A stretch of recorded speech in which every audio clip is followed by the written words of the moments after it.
The train wheezed to a stop like an old mule giving up on its last mile, steam hissing through the February cold. Clara Wynne pressed her face against the frost-covered window, watching Red Hollow materialize through the swirling snow. The town looked smaller than she'd imagined, a handful of wooden buildings huddled against the wind, their false fronts trying to appear grander than they were. She stood, smoothing down her traveling dress with hands that trembled despite her efforts to steady them.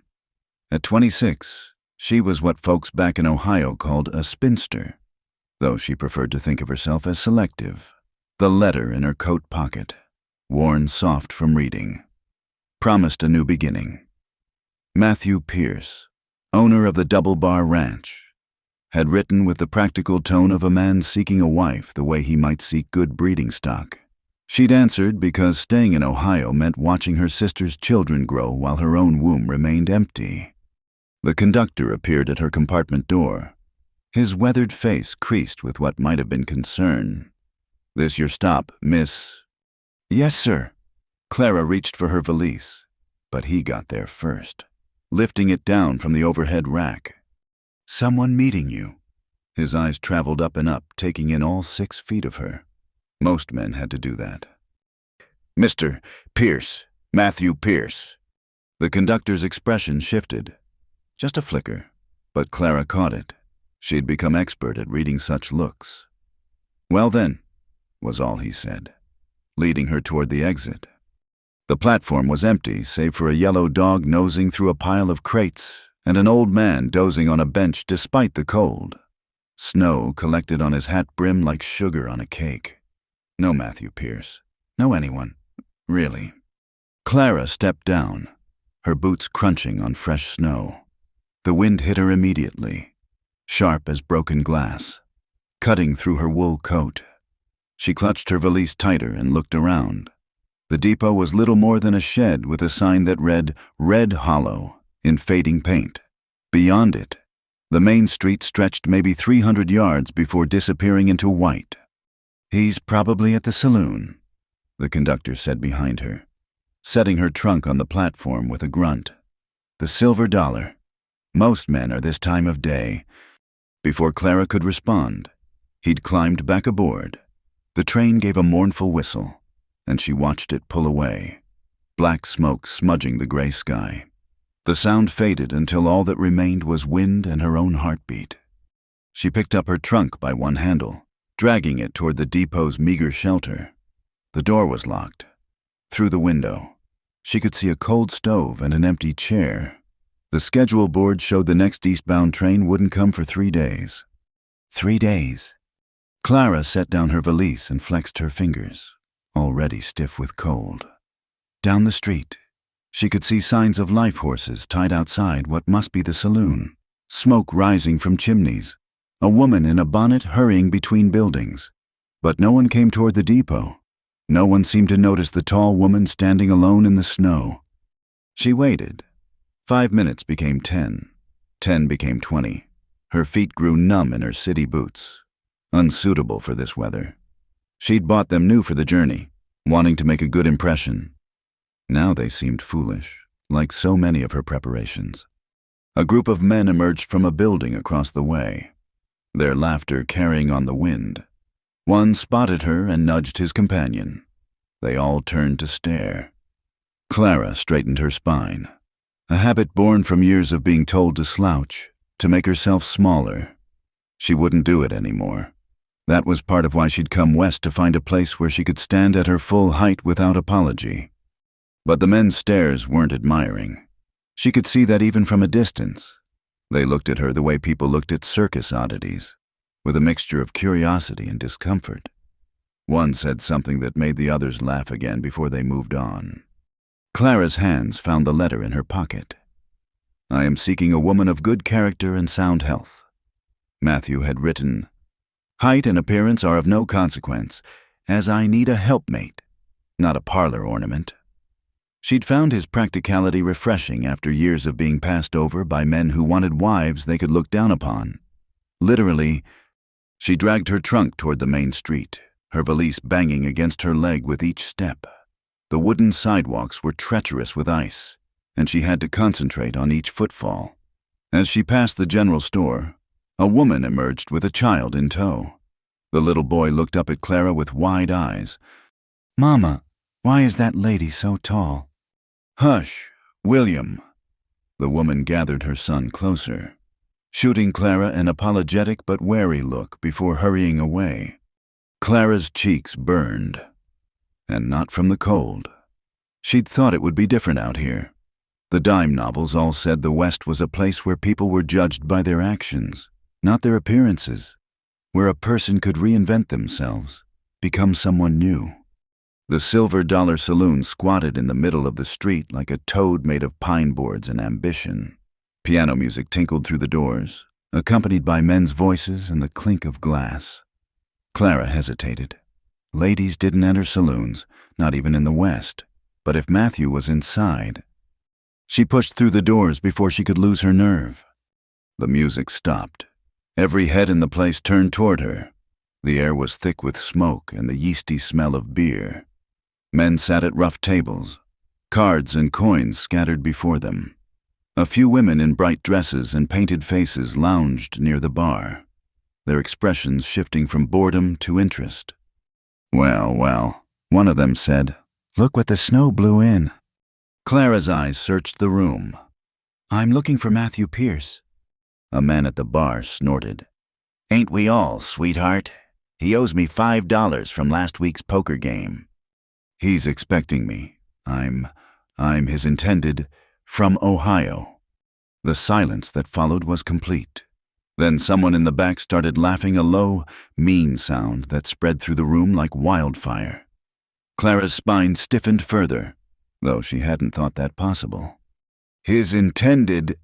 The painted woman stepped closer, having to crane her neck to meet Clara's eyes. "Honey, Matt Pierce ain't the marrying kind. Someone's played a cruel joke on you." "I have his letters." Clara fumbled for the packet in her pocket. "He sent for me. He promised..." "I made no promises to you." The voice came from the stairs at the back of the room. Matthew Pierce descended slowly, and Clara's first thought was that he looked nothing like she'd imagined. She'd pictured someone tall and broad, someone whose size might match her own. Instead, he was compact and neat, with pomaded hair and a gambler's vest. He had to tilt his head back to look at her, and his expression when he did was not encouraging. "Miss Wynne, is it?" He stopped a good 5 feet away, as if her height were contagious. "Yes, Clara Wynne, your letters." "My letters described a woman of normal proportions." His voice was cold as the wind outside. "You failed to mention you were an aberration." The word hit her like a physical blow. Around them, men shifted in their seats, some embarrassed, others eager for the show. "I told you I was tall," Clara said quietly. "I wrote it plain in my second letter." "Tall? You said tall." Matthew laughed, but there was no humor in it. "My horse is tall. You're..." He gestured vaguely at all of her. "No man wants to look up at his wife. It's unnatural." "Then why did you tell me to come?" Her voice cracked despite her effort to control it. "Why did you send money for the ticket?" "Because I expected a woman, not a..." He shook his head. "I can't use you. Find somewhere else to be." He turned away. Heading back up the stairs, Clara stood frozen, aware of every eye upon her, of the whispers starting behind hands and cards. "Please." She hated the desperation in her voice. "I have nowhere else to go. The next train isn't for 3 days." Matthew paused on the landing. "Not my problem. Should have thought of that before you tried to trick me." He disappeared into the upper floor. Clara stood in the center of the saloon, her cheeks burning, her hands shaking. The painted woman touched her arm, not unkindly. "There's a boarding house on 3rd Street. Mrs. Dale might have a room." Clara nodded, not trusting her voice. She turned and walked out, keeping her head high though tears blurred her vision.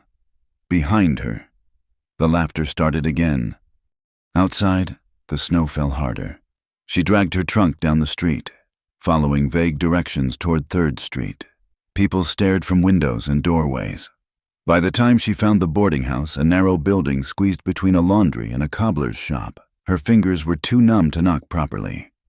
The door opened to reveal a small, bird-like woman with steel-gray hair. "Lord have mercy, child. You look frozen through. Come in, come in." "I need a room," Clara managed through chattering teeth. "I can pay." "Mrs. Dale for this must be." She tutted and pulled Clara inside. "Room and explanations both. I'd wager, saw you arrive on the afternoon train. Also saw you leave the Silver Dollar looking like someone shot your best horse." She peered up at Clara with sharp but not unkind eyes. "Matthew Pierce." Clara nodded miserably. "Thought so. That man's broken more hearts than winter's broken wheels. Sent for you." "Did he?" Then took one look and changed his mind. She shook her head. "Men think they can order a wife like they order supplies from the Sears catalog. Come on, then. Let's get you thought out." She led Clara up narrow stairs to a small room under the eaves. It was clean, but spare a bed, a washstand, a chair by the window. Clara sank onto the bed, suddenly exhausted. "I'm a fool," she whispered. "No, child, just hopeful. Nothing foolish in that." "Mrs." Dale lit the lamp against the gathering dark. "You're not the first woman to come west chasing promises, and you won't be the last. Question is, what'll you do now?" Clara looked at her hands, raw from the cold and rough from years of work. "I don't know. I spent everything on the ticket." "Can you work?" "I can sew, cook, keep house, whatever needs doing." "Mrs." Dale nodded slowly. "Might be I could use help around here. Board and a small wage, till you figure out your next step, unless you're planning to run back to Ohio." Clara thought of her sister's pitying looks, their husbands' crude jokes about her height, of the narrow life waiting for her there, growing older in her father's house, unwanted and unneeded. "No," she said firmly. "I came west to make a life. I'll not go back with my tail between my legs just because one man's a coward." "Mrs." Dale smiled then, the expression transforming her stern face. "Good girl. That's the spirit that'll serve you here. The West don't care how tall you stand, long as you stand firm." Outside, the snow continued to fall, blanketing Red Hollow in white. Clara watched it through the window, her reflection ghost-like in the glass.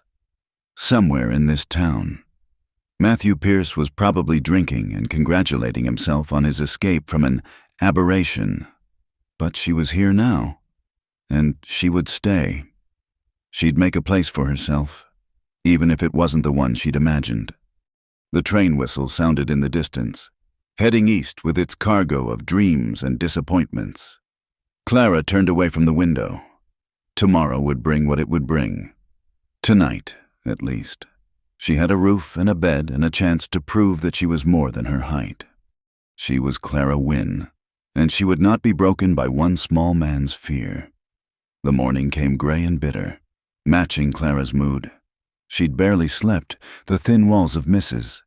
Dale's boarding house doing little to muffle the sounds of a frontier town at night, dogs barking, horses clopping past, men's voices raised in drunken song.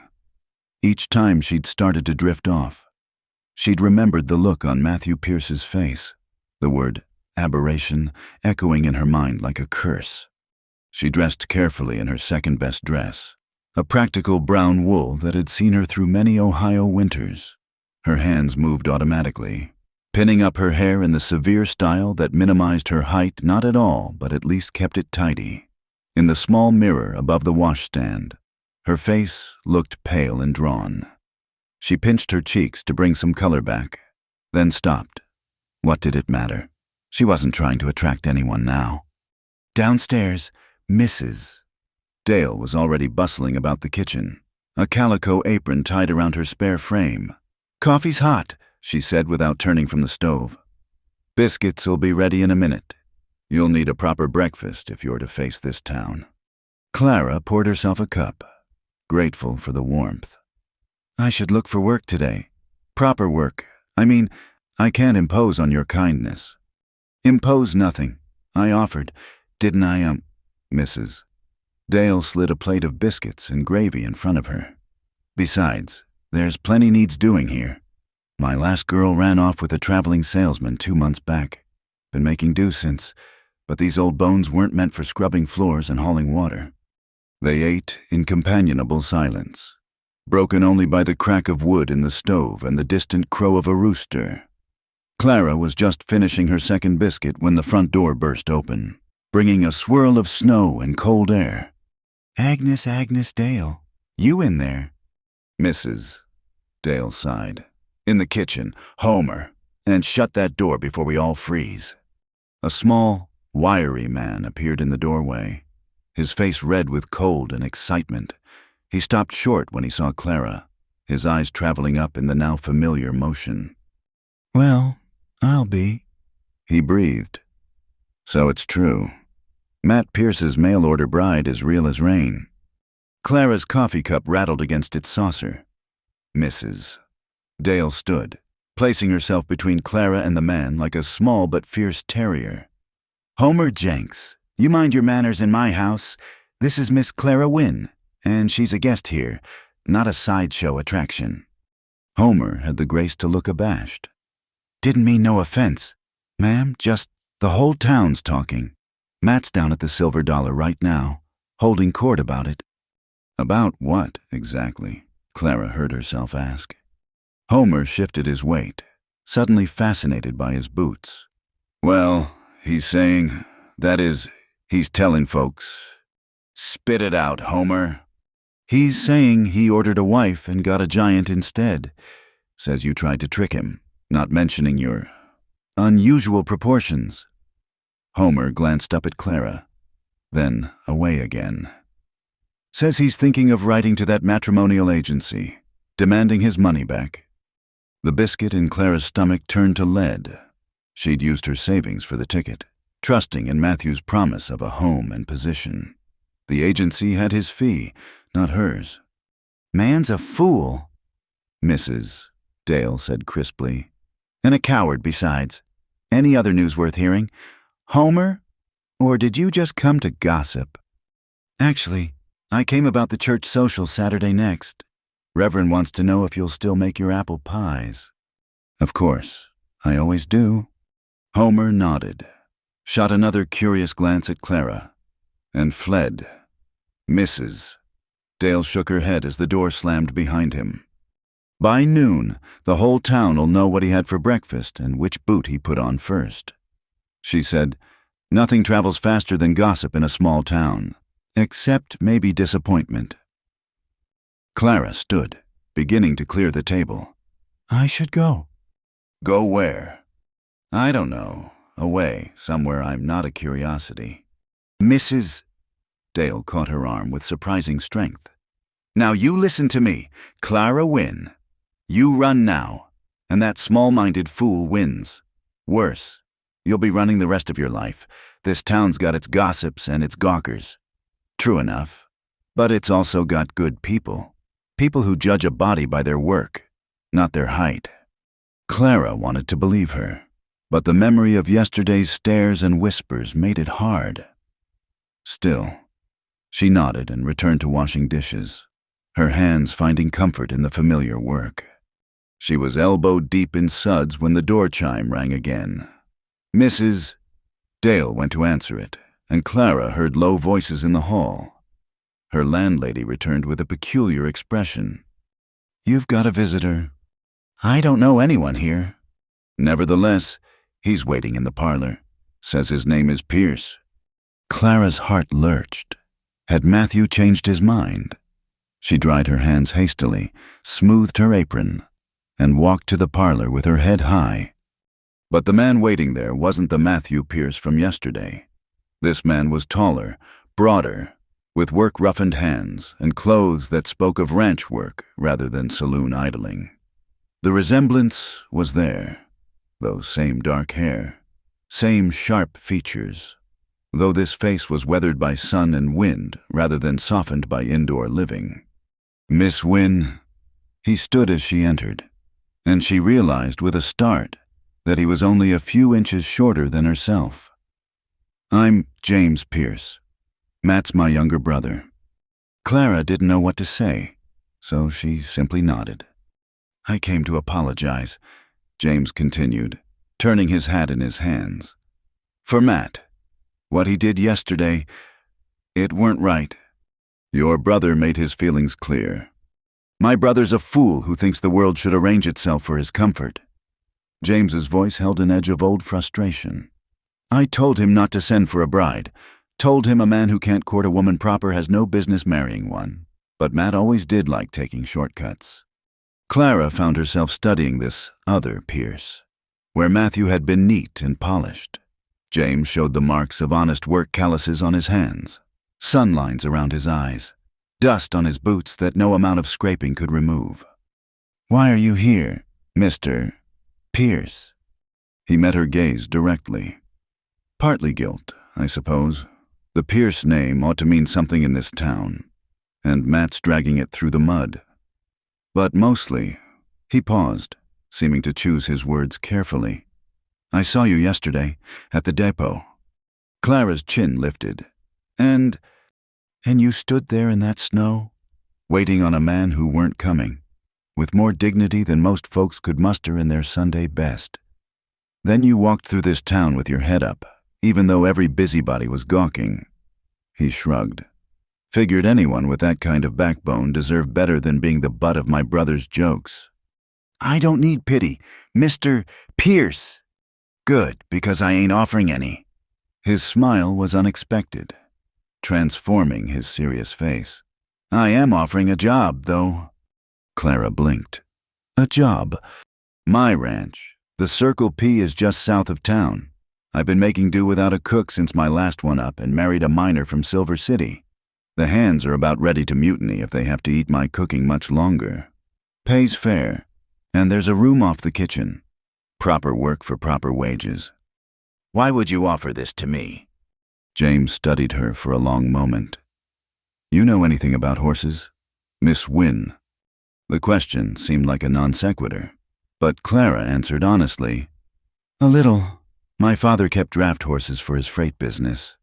"Ever notice how some folks are scared of the big ones? Percherons, Clydesdales. They see all that size and power and think dangerous. But the truth is, most of them gentle giants are calmer than ponies. It's the little horses that bite and kick, trying to prove they're as tough as the big ones." Clara understood. "Your brother's a pony." James's laugh was rich and genuine. "Ma'am, that might be the kindest thing anyone's ever said about Matt."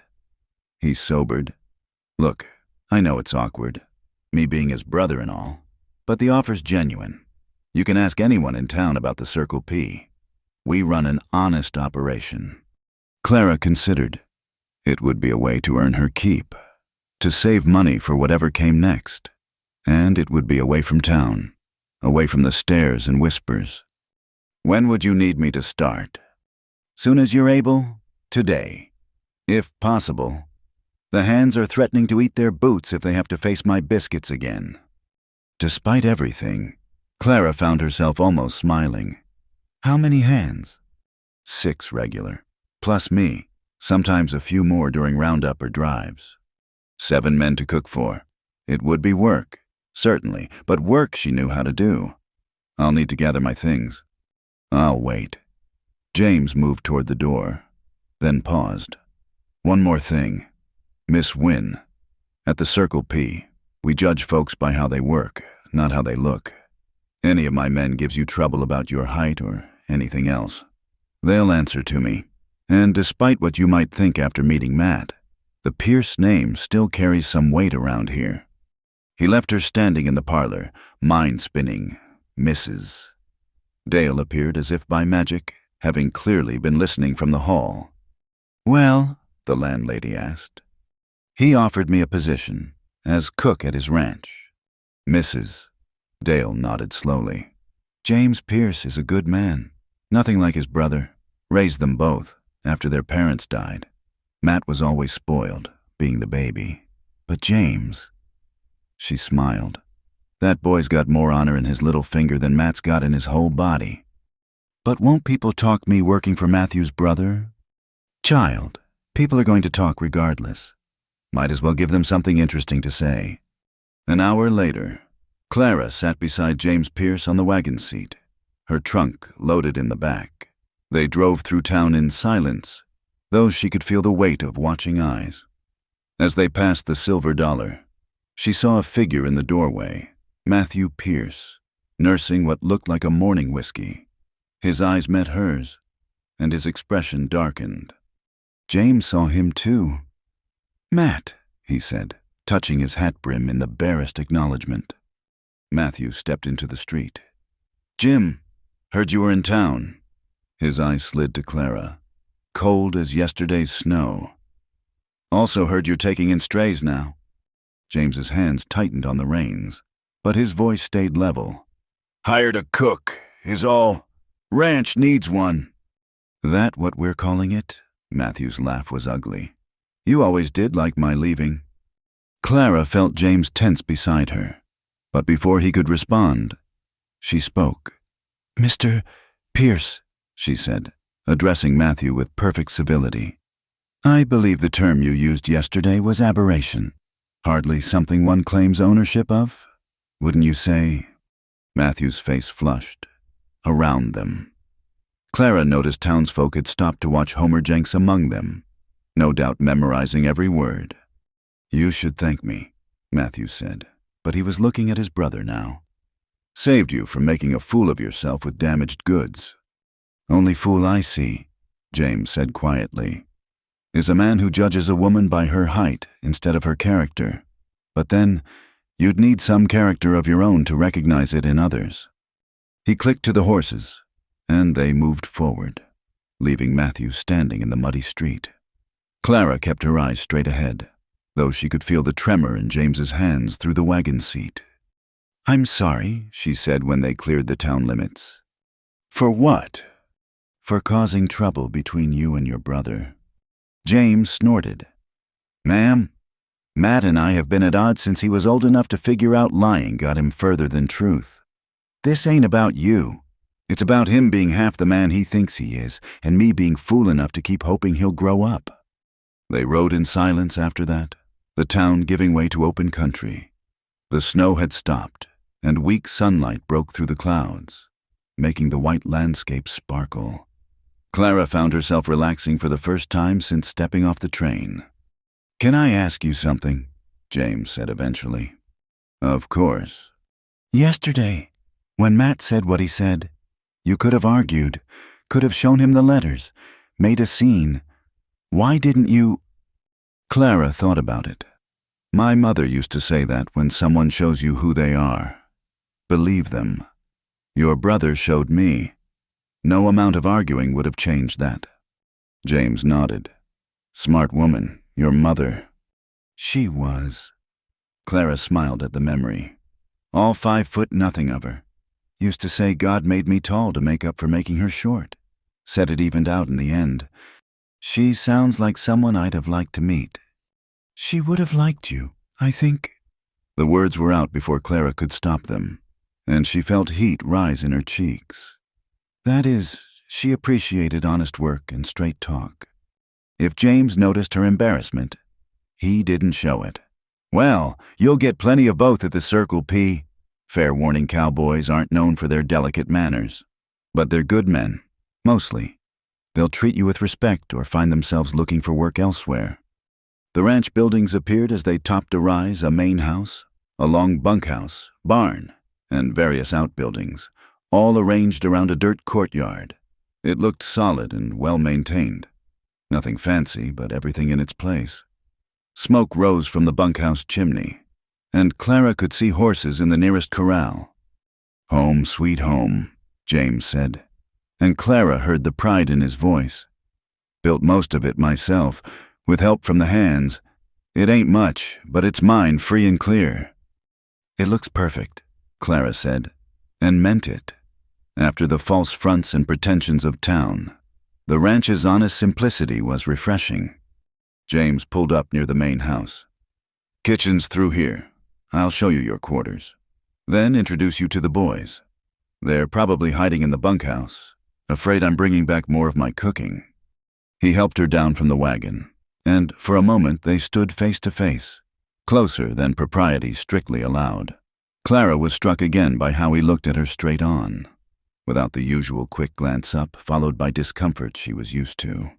"Thank you," she said, "for the job, for everything." "No need for thanks. You'll earn your keep. I guarantee it. These boys eat like they're afraid food might go extinct." He smiled. "Besides, anybody who can put Matt in his place like you did deserves a chance to prove themselves." As he led her toward her new life, Clara felt something she hadn't experienced since boarding the train in Ohio. Hope. It wasn't the future she'd imagined, wasn't the marriage and instant family she'd thought she wanted, but it was honest work with what seemed like an honest man, and that was more than she'd had this morning. Behind them, the horses whinnied and stamped in their corrals, and somewhere a meadowlark sang despite the cold. Clara squared her shoulders and followed James Pierce into the house, ready to begin again.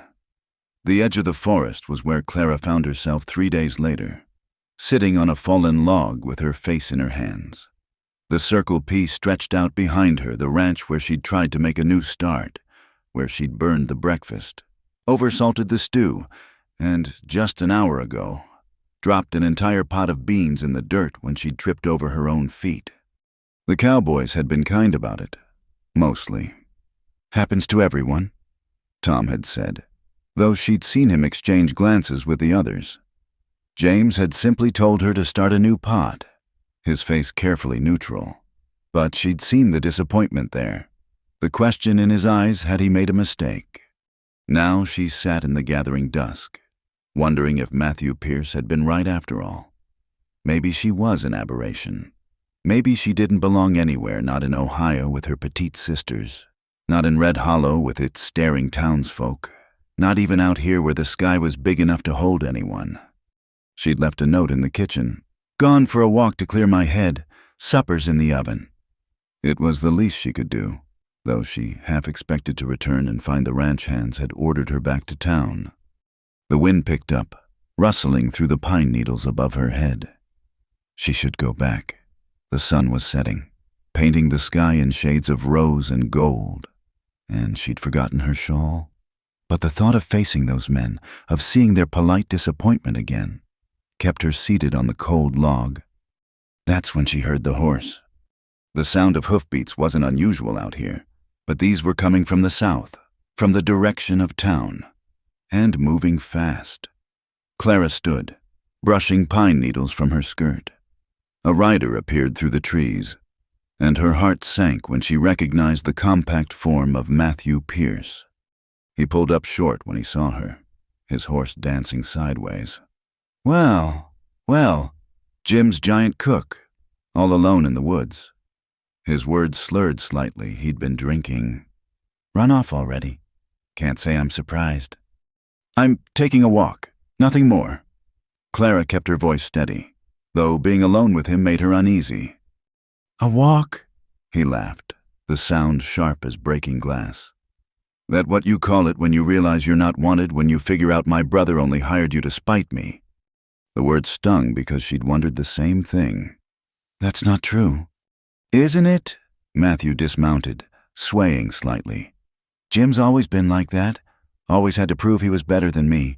Better rancher, better man. Now he's got my reject, and he can play the hero." He stepped closer, and Clara could smell the whiskey on his breath.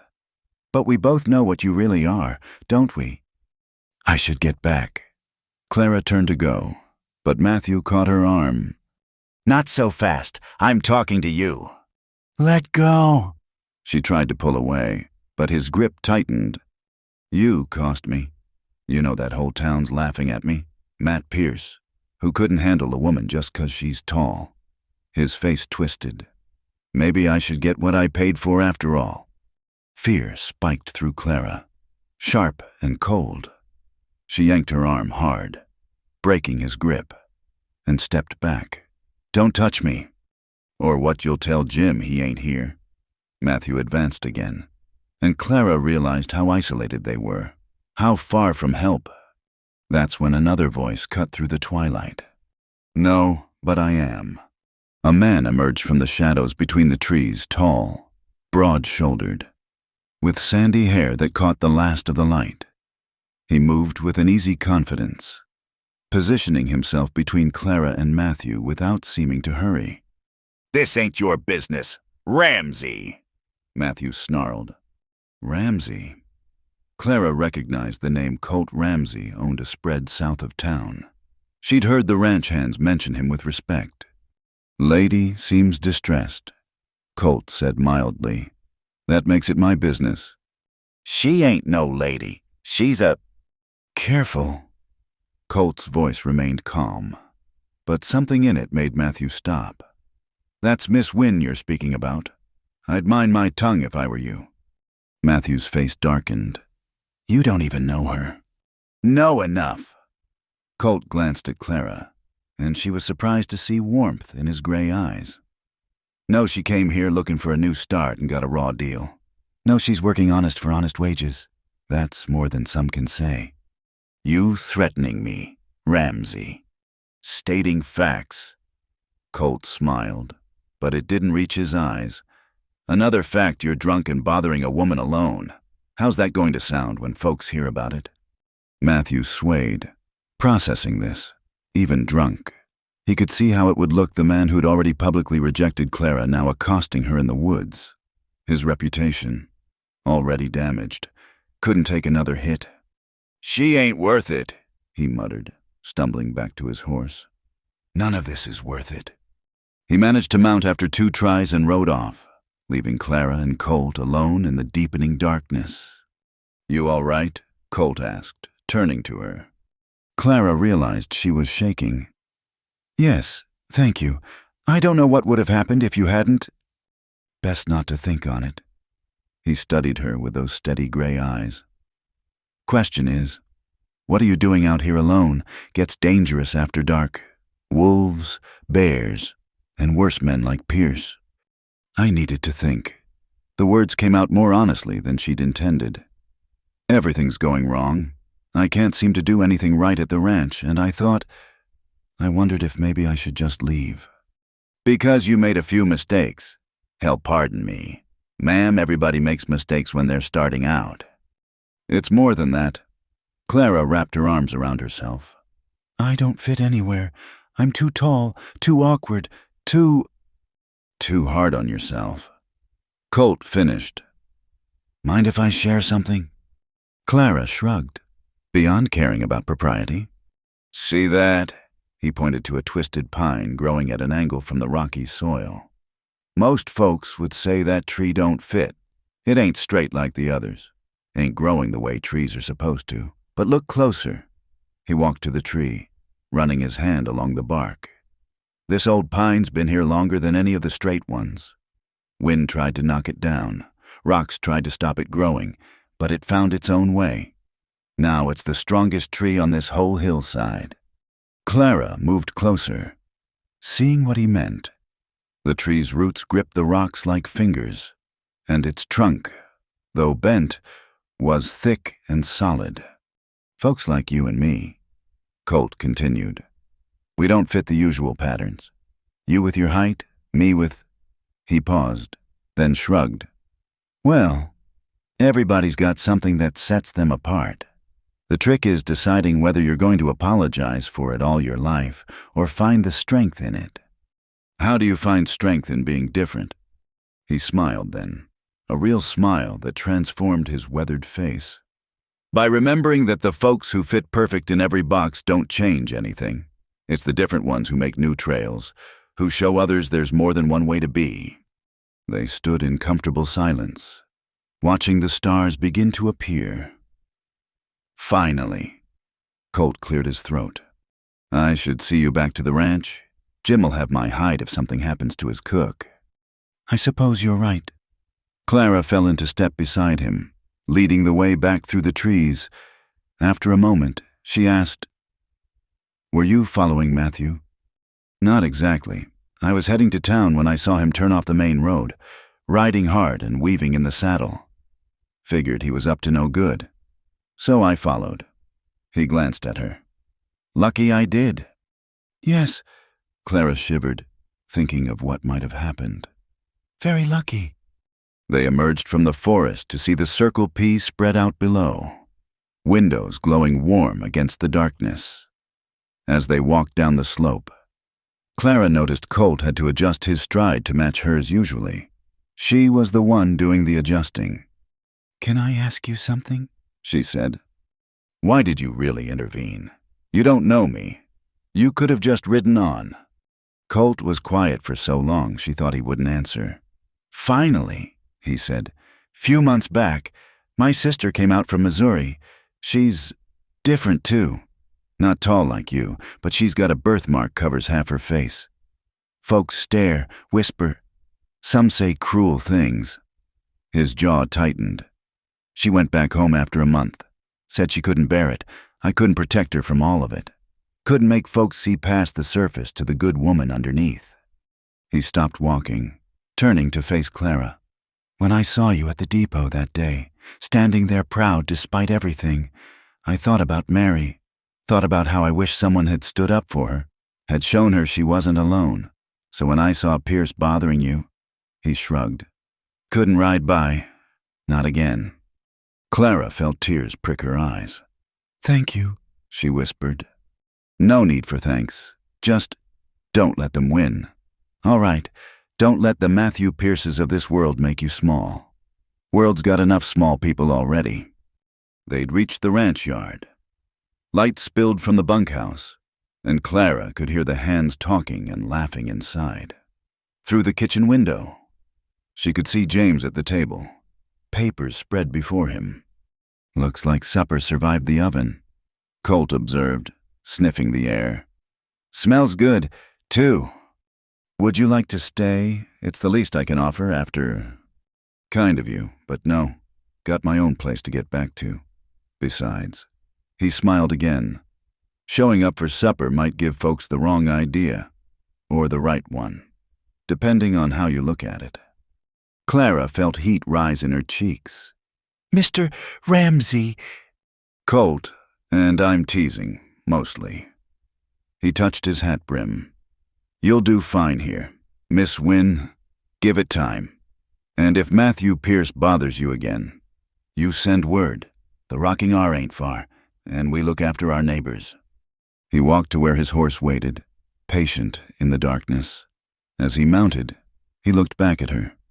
That tree I showed you, it's got the best view on the whole mountain. Sometimes being different just means you see things others miss. He rode off, leaving Clara standing in the yard. Through the window, she saw James look up from his papers, saw relief cross his face when he spotted her. He raised a hand in greeting, and she waved back, taking a deep breath. Clara walked to the kitchen door. She had supper to serve, dishes to wash, a life to build. It wouldn't be easy, nothing about her journey west had been easy. But as she opened the door to warmth and light and the expectant faces of hungry cowboys, she thought about twisted pines and different perspectives. Evening, boys, she said, moving to the stove. Hope you're hungry. Starved, Tom assured her. That ham smells like heaven. Where'd you wander off to? James asked, but his tone was curious rather than accusatory. Just needed some air. Met one of your neighbors, Mr. Ramsey from the Rocking R. The men exchanged glances. Colt's good people, one of them said. Runs an honest outfit. Clara began serving, moving around the table with increasing confidence. The ham was perfectly cooked, the potatoes fluffy, the biscuits golden. She'd found her rhythm in this kitchen. She realized, despite the morning's disasters. As she poured coffee, James caught her eye. Glad you're back, he said quietly. Was starting to worry. I'm sorry, I should have said where I was going. No harm done. Just, this country can be dangerous for folks alone. Best to take someone with you next time. Clara nodded, thinking of Matthew's grip on her arm, of what might have happened without Colt's intervention. But she also thought of standing up to look that twisted pine in the eye, of finding strength in being different. I'll remember, she promised, and meant it. She was learning the rules of this new world, slowly but surely. And maybe, just maybe, she was learning that she didn't have to follow all of them. The meal continued with the comfortable chaos of hungry men eating good food. Clara moved among them, refilling plates and cups, and for the first time since arriving in Montana, she didn't feel like she was trying to make herself fit. She simply was tall, different, but needed. Outside, the wind picked up again, rattling the windows. But inside was warm and light and the beginning of belonging. It wasn't what she'd expected when she'd answered Matthew Pierce's advertisement. It was something else entirely, something that might, given time and courage, be better. Clara smiled to herself as she served dessert dried apple pie that had the cowboys groaning with appreciation. Tomorrow would bring new challenges, she knew, but tonight she was exactly where she needed to be. The needle slipped through fabric with a whisper, Clara's fingers moving with practiced ease. She'd claimed the small parlor in Agnes Dale's boarding house as her workspace, and already word had spread through Red Hollow that the tall woman from Ohio could work miracles with cloth and thread. It had been 2 weeks since the incident in the forest. 2 weeks since she'd made the difficult decision to leave the Circle P. Not because of failure, her cooking had improved dramatically, but because she'd realized she needed something of her own. Something that couldn't be taken away by anyone's whim or prejudice. "I understand," James Pierce had said when she'd given notice. "Truth is, you're too good for just cooking for a bunch of cowboys. But if you ever need anything..." She'd thanked him, packed her things, and returned to Mrs. Dale's boarding house with a plan. The older woman had been delighted to rent her not just a room, but the unused parlor as well. About time someone put that space to use. Agnes had declared, "Been collecting dust since my husband passed." Now Clara sat surrounded by fabric scraps, spools of thread, and the beginnings of what would become her livelihood. The morning sun slanted through the window, illuminating the dove-gray dress she was altering for the banker's wife, Mrs. Hartley had been her first customer, skeptical at first, but won over when Clara had shown her how the dress could be modified to follow the latest fashion from back east. A knock at the door interrupted her concentration. "Come in," she called, not looking up from her work. "Miss Wynne?" The voice was unfamiliar, young and uncertain. Clara looked up to see a girl of perhaps 17 standing in the doorway, thin and pale with mousy brown hair. Her dress was plain homespun, carefully mended but showing its age. "Yes, I'm Sarah Jenks. My PA said..." She twisted her hands nervously. "He said you could use some help with the sewing and such." Jenks? Clara recognized the name Homer Jenks, the gossip who'd burst into Mrs. Dale's kitchen that first morning. She studied the girl more carefully, noting the eager hope in her eyes, the way she stood as if ready to bolt at the first harsh word. "Do you sew, Sarah?" "Yes, ma'am. My ma taught me before she passed. I can do plain sewing, mending, some embroidery. I haven't done fancy work like what you're doing, but I learned quick." Clara set down her needle. "Show me your hands." Sarah extended them, confused.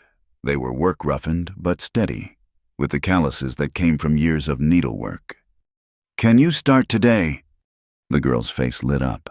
"Really, you'll take me on?" "We'll try it for a week, see how we work together. I can't pay much at first." "I don't care about the pay. Well, I do, but..." Sarah flushed. "Pa says I need to find my own way. Says he can't keep feeding a grown daughter when there's the young ones to think about. But all the other places in town, they said..." She stopped, biting her lip. "They said what?" "That I'm too plain, too quiet, that customers want a pretty face to greet them." Clara felt a flash of anger on the girl's behalf. She knew too well what it was like to be dismissed for not fitting someone's narrow idea of acceptability. "Well, I need steady hands and a willing heart more than a pretty face. Can you provide those..." "Yes, ma'am. Oh, yes." "Then, welcome to..." Clara paused, realizing she hadn't named her business yet. to Wynn's Tailoring and Alterations. We'll figure out a better name later." Sarah beamed and immediately moved to the pile of mending Clara had set aside. Without being asked, she selected a torn shirt and began examining the damage, her movements confident now that she had a task. They worked in companionable silence for an hour before the bell above the door chimed. Clara looked up to see Colt Ramsey filling the doorway, hat in hand. "Miss Wynn," he nodded, then noticed Sarah. "Miss Jenks." "Mr. Ramsey." Clara set aside her work, aware of her accelerated heartbeat. She'd seen him only once since that night in the forest, a brief encounter outside the general store where they'd exchanged pleasantries under the watchful eyes of half the town. "What can I do for you?" He held up a bundle of fabric. "Wondering if you might be able to help me with a problem. My ranch hands are rough on their clothes, and we're going through shirts faster than I can order them from the catalog. Thought maybe you could make some sturdy ones, if you're taking that kind of work." Clara accepted the bundle, unfolding it to reveal several damaged shirts and a length of heavy cotton cloth. "I can certainly make work shirts. How many would you need?" "Start with a dozen, if that's not too much. I'll pay fair price, plus extra for the quick turnaround if you can manage it." It was a substantial order, more than she'd dared hope for so early in her venture. "I can have them ready in 2 weeks." "That'll do fine." He paused, seeming to search for words. "Heard you left the Circle P." "I did. It seemed best to strike out on my own." "Glad to hear it. I mean—" He cleared his throat. "Glad you're staying in town, setting up your own business. Takes courage." Sarah watched this exchange with bright interest, her needle never pausing in its work. Clara felt heat rise in her cheeks. "Thank you. Will you need measurements for the shirts?" I wrote down the sizes. He produced a creased paper from his pocket. The boys were so excited about getting new shirts that actually fit, they practically measured themselves. Their fingers brushed as she took the paper, and Clara felt a spark of electricity at the contact. Colt seemed to feel it too, his hand lingering a moment before pulling back. "I should go," he said. "Let you get back to your work. But Miss Wynn Clara, if you need anything, supplies from town or help with heavy deliveries, you let me know." After he left, Sarah couldn't contain herself any longer. "He's sweet on you." "Don't be silly." Clara returned to her sewing, though her hands weren't quite steady. "Mr. Ramsey is simply being neighborly." "Neighborly?" Sarah giggled. "Is that why he turned red as a beet when your hands touched, and why he called you Clara?" "Back to work, miss," Clara said firmly, but she couldn't quite suppress her smile. The days fell into a rhythm. Sarah proved to be not only a capable seamstress, but also surprisingly good with customers. Her quiet manner put people at ease, and her genuine admiration for Clara's work was infectious. Word spread that Wynn's Tailoring they'd kept the simple name did quality work at fair prices. Clara was pinning a hem for the minister's wife when Matthew Pierce walked in. The cheerful chatter between Mrs. Reverend Michaels and Sarah ceased abruptly. "Ladies," Matthew said, his tone mocking. "Quite the little enterprise you've got here." Mr. Pierce." Clara kept her voice neutral. "Is there something you need?" "Just curious about my former fiancé's new venture, seeing how you've landed on your feet." His eyes traveled around the room, taking in the bolts of fabric, the finished garments waiting for pickup. "Though I wonder how long it'll last. Town's got short memories, but not that short. If you're not here for business, I'll ask you to leave." Clara said calmly, "I have customers waiting." "Mrs." Michaels drew herself up. "Indeed, and I was just telling Miss Wynn how pleased I am with her work. So much better than sending away to Chicago and hoping for the best." Matthew's smile turned nasty. "Well, enjoy it while it lasts. Things have a way of changing in this town." He left, but his words lingered like a bad smell. "Mrs." Michaels patted Clara's arm. "Don't you mind him, dear. That young man's been spoiled since birth. Never did learn that the world doesn't owe him anything. But Clara couldn't shake her unease. Matthew's threat had been veiled but clear he wasn't done making trouble for her. Her fears proved founded 3 days later. She arrived at the shop to find Sarah in tears and a note nailed to the door. Closed by order of the town council for violation of business ordinances. What ordinances? Clara tore down the notice, scanning it quickly. This is nonsense. There's no law against women operating businesses. There is now, Agnes Dale said, appearing from her kitchen. Emergency meeting last night. That snake Pierce convinced the council that unmarried women running businesses is bad for the town's moral fiber. Says it encourages loose behavior. Clara felt rage rise in her throat. And they passed it. 5-3. Mayor tried to fight it, but Pierce has been buying drinks and calling in favors. Agnes's face was grim. You've got 3 days to close up or face fines. Sarah sobbed harder. What'll I do? Pa won't take me back, and there's nowhere else. Hush, Clara said firmly. We're not closing. We're going to fight this. How? Agnes asked. Council's decided. Clara thought of the work shirts she'd been making for the Rocking R, of the dress orders waiting to be filled, of Sarah's desperate need for employment. She thought of Colt's words about making new trails. Then we'll have to convince them to undecide. She said, Sarah, dry your eyes. We have work to do. The next 2 days were a whirlwind. Clara visited every customer, explaining the situation. Many were sympathetic but felt powerless against the council. Some, influenced by Matthew's whispers, suddenly found excuses to cancel their orders. On the morning of the 3rd day, Clara stood in her shop, surrounded by half-finished garments and dying dreams. Sarah sat quietly in the corner, stitching mechanically on what might be their last piece. The door burst open, and Colt Ramsey strode in, followed by Agnes Dale and, surprisingly, James Pierce. Why didn't you tell me? Colt demanded. I had to hear from Agnes that they're trying to shut you down. It wasn't your problem, Clara said tiredly. This is between me and Matthew. Like hell it isn't my problem. He turned to James. Tell her. James stepped forward, his face serious. The ordinance isn't legal. I've been reading territorial law, spent all night at it. Towns can regulate businesses, but they can't discriminate based on marital status. It goes against territorial statute. Hope flickered in Clara's chest. You're certain? Certain enough to call an emergency meeting for this afternoon. The mayor's already agreed to hear the challenge. James's jaw tightened. My brother's gone too far this time, using the law to pursue personal grudges. Our father would be ashamed. Why are you helping me? Clara asked.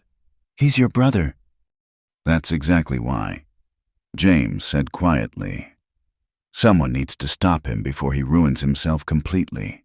And because what he's doing is wrong, Agnes Dale spoke up.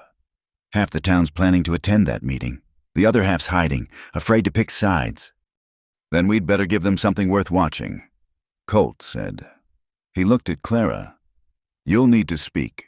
Tell them why your business matters. Not just to you, but to the town.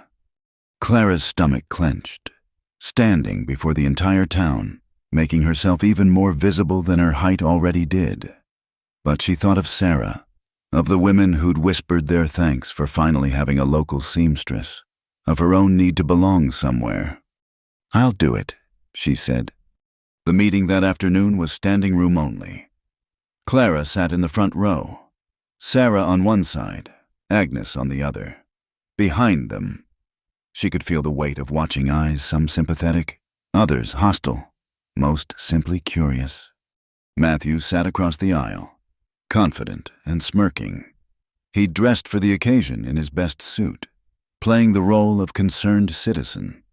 Mayor Thompson called for order. We're here to address a challenge to Ordinance 847 passed 3 nights ago. Mr.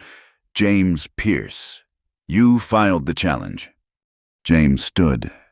I did, Your Honor, on grounds that it violates territorial law and serves no purpose but personal vendetta. That's a serious accusation. Yes, sir, and I have proof. James produced a thick law book. Section 12, paragraph 3 of the Territorial Business Code states clearly that no town may restrict business ownership based on race, creed, or marital status. The ordinance is illegal on its face. Matthew jumped up. You're taking her side over mine, your own brother. I'm taking the law's side. James replied calmly, as you should have done. Mayor Thompson nodded slowly. The challenge appears to have merit, but before I rule, I'd like to hear from Miss Wynne. Ma'am, would you address the council? Clara stood, her knees trembling. The room seemed to stretch forever, filled with faces she knew and many she didn't. She saw Homer Jenks near the back, his daughter's future hanging on her words. She saw Colt in the middle row, his steady gaze encouraging. Gentlemen, she began, then raised her voice to Carrie, and ladies, I came to this town as a stranger, and yes, I came under false pretenses believing I'd be a bride. That didn't work out. A nervous titter ran through the crowd. But I stayed because I saw something here worth fighting for. A town where hard work mattered more than appearance, where people helped their neighbors, where a woman could make her own way if she was willing to work for it. She took a breath, finding her rhythm. My shop employs Sarah Jenks, who needs the work to help support her family. It provides services to your wives and daughters, who no longer have to send away for alterations or wait weeks for new clothes. It brings money into the town, pays rent to Mrs. Dale, buys supplies from your stores. But more than that, she continued, meeting Matthew's glare directly. It represents what this town could be, a place where anyone tall or short, pretty or plain, married or unmarried can contribute according to their gifts. The question before you isn't really about my shop. It's about what kind of town Red Hollow wants to be. She sat down to scattered applause. Matthew leaped up again. Pretty words from a woman who's been here all of a month. She doesn't know our ways, doesn't understand. Sit down, Matt. The voice came from the back of the room. An elderly man Clara didn't recognize stood up. I've held my peace long enough. Your daddy was my friend, and I've watched you dishonor his memory with your spite and selfishness. This woman's done nothing but try to make an honest living after you threw her over. Time you acted like the man he tried to raise instead of the spoiled boy you've become. Others began to speak, the banker's wife praising Clara's work, the minister discussing the importance of commerce to a growing town, even Homer Jenks stammering through a plea for his daughter's position. When the vote came, it wasn't close. The ordinance was struck down 7-1, with only Matthew's crony dissenting. As people filed out, many stopped to shake Clara's hand or promise orders. Matthew pushed past without a word, his face dark with fury. You did it, Sarah breathed. You really did it. We did it, Clara corrected. All of us. Colt appeared at her elbow. That was some speech. Your mother would have been proud. How did you... Clara stopped. Mrs. Dale told you about her. She might have mentioned it. He smiled. Celebration dinner my treat. You too, Miss Jenks, and anyone else who wants to come. As they walked toward the hotel restaurant, Clara caught sight of their reflection in a window herself, tall and straight, Colt beside her, Sarah chattering happily, Agnes Dale and James Pierce deep in conversation behind them. It wasn't the life she'd imagined when she'd boarded that train in Ohio, but it was real and solid, and hers. Thank you, she said quietly to Colt, for standing by me. Always will, he replied simply. That's what neighbors do. But the way he looked at her suggested something more than neighborly concern, and Clara found she didn't mind one bit. She'd fought for her place in this town and won. Now, perhaps, she could allow herself to think about other possibilities, other futures that had nothing to do with being the right height and everything to do with being the right person. The shop would reopen tomorrow. Orders would be filled. Sarah would learn new techniques, and life would go on. But tonight, surrounded by friends in a town that had chosen to accept her, Clara Wynne stood tall and unashamed. Finally, home. The bell above the door chimed, and Clara looked up from her ledger to see Colt Ramsey standing in the doorway, a bundle of worn cloth in his arms. It had become a familiar sight over the past month, the tall rancher appearing with mending or new orders, always with a reason to linger and talk. "Morning, Miss Wynne," he said, removing his hat. "Brought those shirts that need patching. Boys were wrestling again and got carried away." "Good morning, Mr. Ramsey." Clara set aside her bookkeeping, noting with satisfaction that the columns showed a tidy profit for the week. "Just leave them on the counter. Sarah can start on them this afternoon." But Colt didn't move to the counter. Instead, he shifted the bundle awkwardly, seeming to gather courage. "Actually, I was wondering, I wanted to ask." He stopped, took a breath, and started again. "There's a barn dance Saturday night at the Morrison place. Would you consider accompanying me?" Clara's needle stilled. "In the corner." Sarah made a small sound of delight before catching herself and becoming intensely interested in her hemming. Clara found herself uncharacteristically tongue-tied. "I don't dance well, Mr. Ramsey. My height makes it awkward for most partners." "Call me Colt, please, and I'm not most partners." He set down the bundle and stepped closer. "I'm tall enough to match you, and I'd be honored to prove it Saturday night." Clara looked up at him, one of the few men she'd ever met whom she actually had to look up to meet his eyes. There was sincerity there, and something more, something that made her pulse quicken. "All right," she heard herself say. "Yes, I'd like that." His smile transformed his weathered face. "I'll pick you up at 7, and Clara wear something you can spin in." After he left, Sarah abandoned all pretense of working. "Oh, Miss Clara, the Morrison barn dances are the event of the season. Everyone will be there. And you'll be arriving with Colt Ramsey." She clasped her hands dramatically. "It's like something from a romance novel." "It's just a dance," Clara protested, but she couldn't suppress her smile.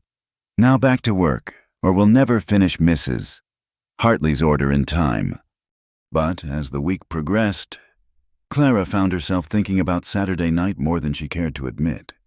She'd attended a few social events since establishing herself in town, but always as the tall seamstress, notable for her height and her business. This would be different. This would be attending as Colt's. What companion sweetheart? The question consumed her thoughts as she worked on a special project, a new dress for herself. She'd chosen a deep blue fabric that complemented her coloring, with a fuller skirt than current fashion dictated, perfect for dancing. The bodice fitted close, emphasizing her height rather than trying to minimize it. If she was going to dance with Colt Ramsey, she'd do it as herself, not as some diminished version trying to appear smaller. Thursday afternoon brought an unexpected visitor. Clara was teaching Sarah a complicated embroidery stitch when the door opened to admit a woman she'd never seen before. She was perhaps 30, with auburn hair and a beauty mark on her left cheek that drew the eye. Her clothes were well-made but practical, marking her as someone of means who nonetheless worked for her living. "Miss Wynne," the woman's voice was cultured, with a hint of Eastern polish. "I'm Mary Stewart. I work with Dr. Hamilton." Clara stood, aware as always of how she towered over most women, but Mary Stewart merely tilted her head back and smiled. "My, you are tall, aren't you? How wonderful. I'm so tired of looking down at everyone." It wasn't the usual reaction, and Clara found herself warming to the woman. "How can I help you, Miss Stewart?" "Please, call me Mary. I've heard excellent things about your work, and I need several new skirts for my nursing duties. Doctor, Hamilton insists on propriety, but I need something I can actually move in when emergencies arise." They discussed fabrics and designs, and Clara found Mary to be intelligent and practical, with a dry sense of humor that had Sarah giggling behind her hand.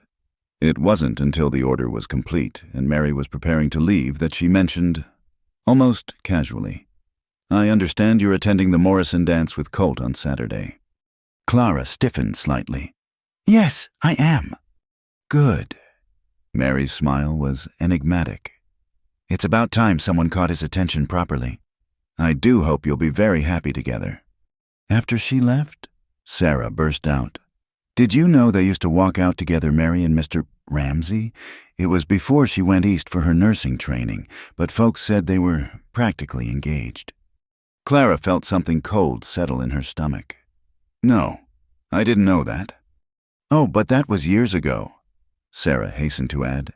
"And she's the one who left, not him, chose her career over marriage. Folks said, very modern of her."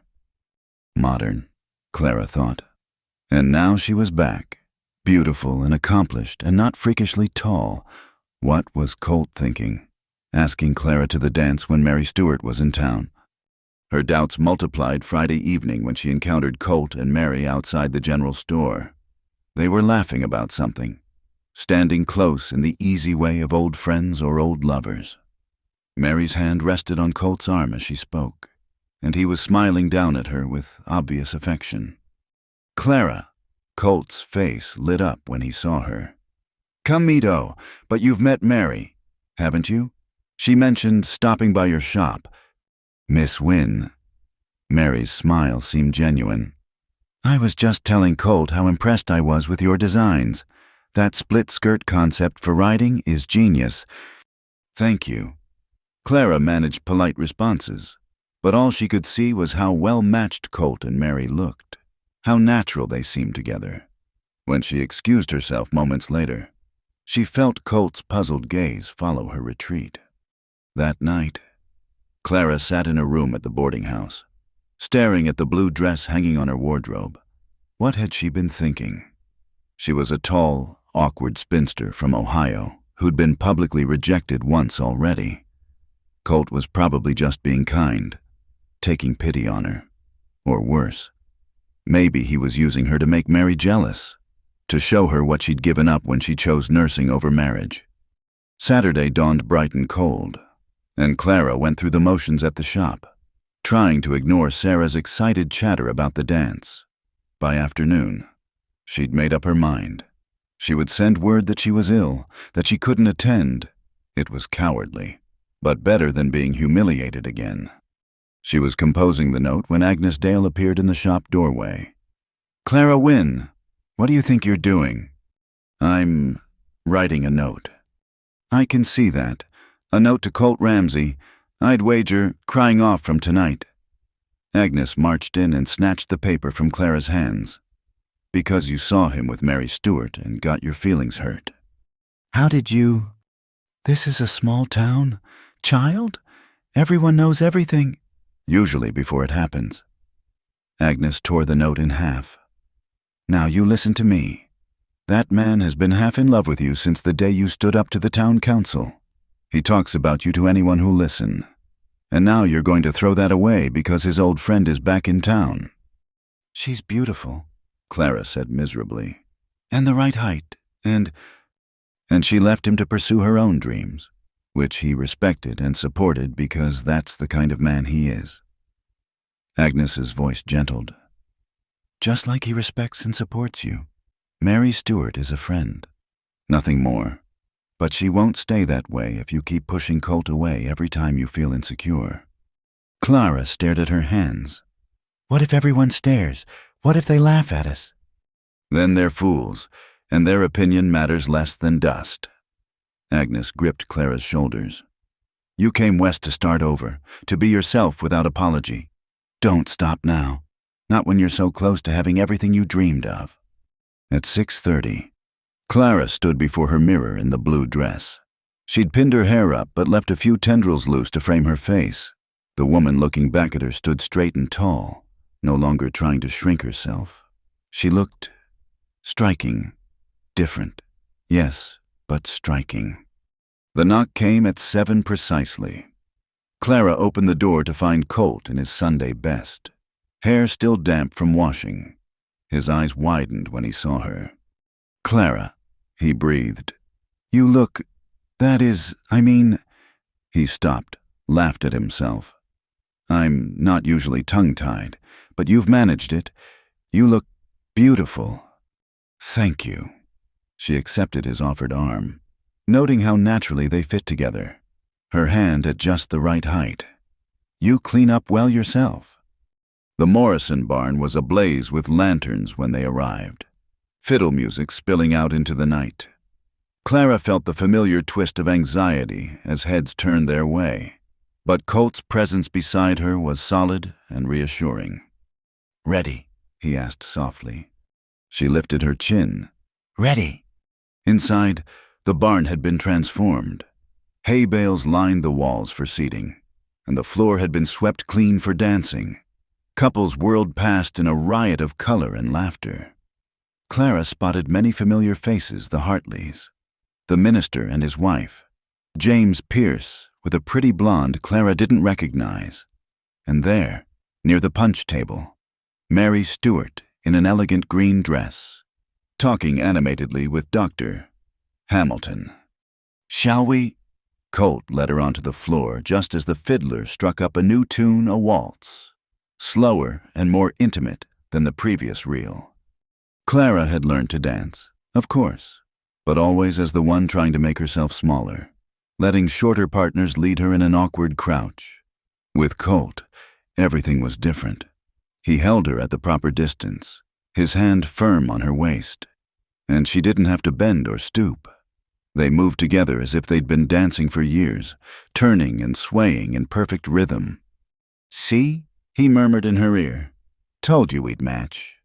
As they danced, Clara became aware that people were watching, but not with the mockery she'd feared. Instead, she saw smiles, nods of approval, even a few sighs from the younger girls. Sarah stood near the door with a young cowhand, beaming and giving Clara an enthusiastic thumbs up when she passed. The waltz ended, transitioning into a livelier polka. Colt grinned. Think you can keep up? Try me, Clara shot back, and they were off, spinning and laughing with the rest of the dancers. Clara's fuller skirt swirled perfectly, and she silently blessed her decision to ignore fashion for practicality. They danced 3 more sets before Colt led her outside for air. The night was crisp, stars brilliant overhead. Clara leaned against the barn wall, pleasantly breathless. Thank you, she said, for asking me for all of this. Thank you for saying yes. Colt moved closer, his expression serious. I was afraid you wouldn't, after you saw me with Mary yesterday. Clara looked away. She's very beautiful. She is. Colt agreed, and Clara's heart sank. Then he continued. She's also one of my oldest friends and completely wrong for me. We figured that out years ago. Mary needs the excitement of a city, the challenge of her profession. She'd wither on a ranch, and we both knew it. He touched Clara's chin gently, turning her face back to his. But you're different. You're strong enough for this life, brave enough to stand up to the whole town when needed. You don't need me or anyone else to complete you. You're whole all on your own. But I'm hoping maybe you'd let me stand beside you anyway. Clara's breath caught. Colt! I know it's fast, he rushed on. I know you came here for another man, another life. But from that first night in the forest, I haven't been able to stop thinking about you, about us, about what we could build together. Inside the barn, the fiddle started up again, sweet and slow. Through the doors, Clara could see couples moving together, lost in their own worlds. She thought about all the reasons this was impractical, all the ways it could go wrong. Then she thought about Agnes's words, about starting over, about being herself without apology. I think, she said slowly, that I'd like to try building something with you, too. His smile was radiant. Yeah, she smiled back, feeling something lift from her shoulders, the weight of trying to be someone else, someone smaller and more acceptable. But first, I want to dance again. That's what we came for, isn't it? Among other things, he said, and offered his arm. They went back inside to dance and laugh and be part of the community. Mary Stewart caught Clara's eye during a break between songs and raised her punch glass in a clear toast, her smile warm and genuine. Sarah spun past in the arms of her young man, glowing with happiness. Even James Pierce nodded cordially when they passed. As the evening wore on, Clara realized she'd stopped noticing people's stares, stopped worrying about her height or her past, or anything beyond the joy of moving to music with a man who saw her exactly as she was and wanted her anyway. Near midnight, as the dance began to wind down, Colt led her outside once more, this time. He pulled her into the shadows beside the barn, away from prying eyes. "Clara," he said softly, and then his lips were on hers, gentle and sure. She'd been kissed before, awkward, stretching encounters with shorter men, but this was different. This was right. Two people who fit together in all the ways that mattered. When they finally broke apart, Clara was trembling. "I should get you home," Colt said, his voice rough. "Before I forget, I'm a gentleman." The ride back to town was quiet, but it was a comfortable silence, full of promise. At the boarding house door, Colt kissed her hand formally, mindful of any watching windows. "Can I call on you tomorrow?" "Properly. I mean, take you for a drive. Maybe a picnic if the weather holds." "I'd like that," Clara said. She watched him drive away, then climbed the stairs to her room, feeling as if she were floating. The blue dress came off carefully, to be hung with reverence. Tomorrow it would be back to work, back to the shop and the sewing and the ordinary business of life. But tonight, she had danced. Tonight, she had been courted and kissed and accepted, not despite her height, but with it, as part of the whole that was Clara Wynne. Tonight, she had glimpsed a future that looked nothing like what she'd imagined on that train from Ohio, and everything like what she'd never dared to hope for. She fell asleep smiling, dreaming of dancing with a man tall enough to match her in every way that mattered. The winter church social was the second most important event of the season after Christmas itself. St. Luke's Fellowship Hall had been decorated with pine boughs and red ribbons, candles flickering warmly against the December dusk.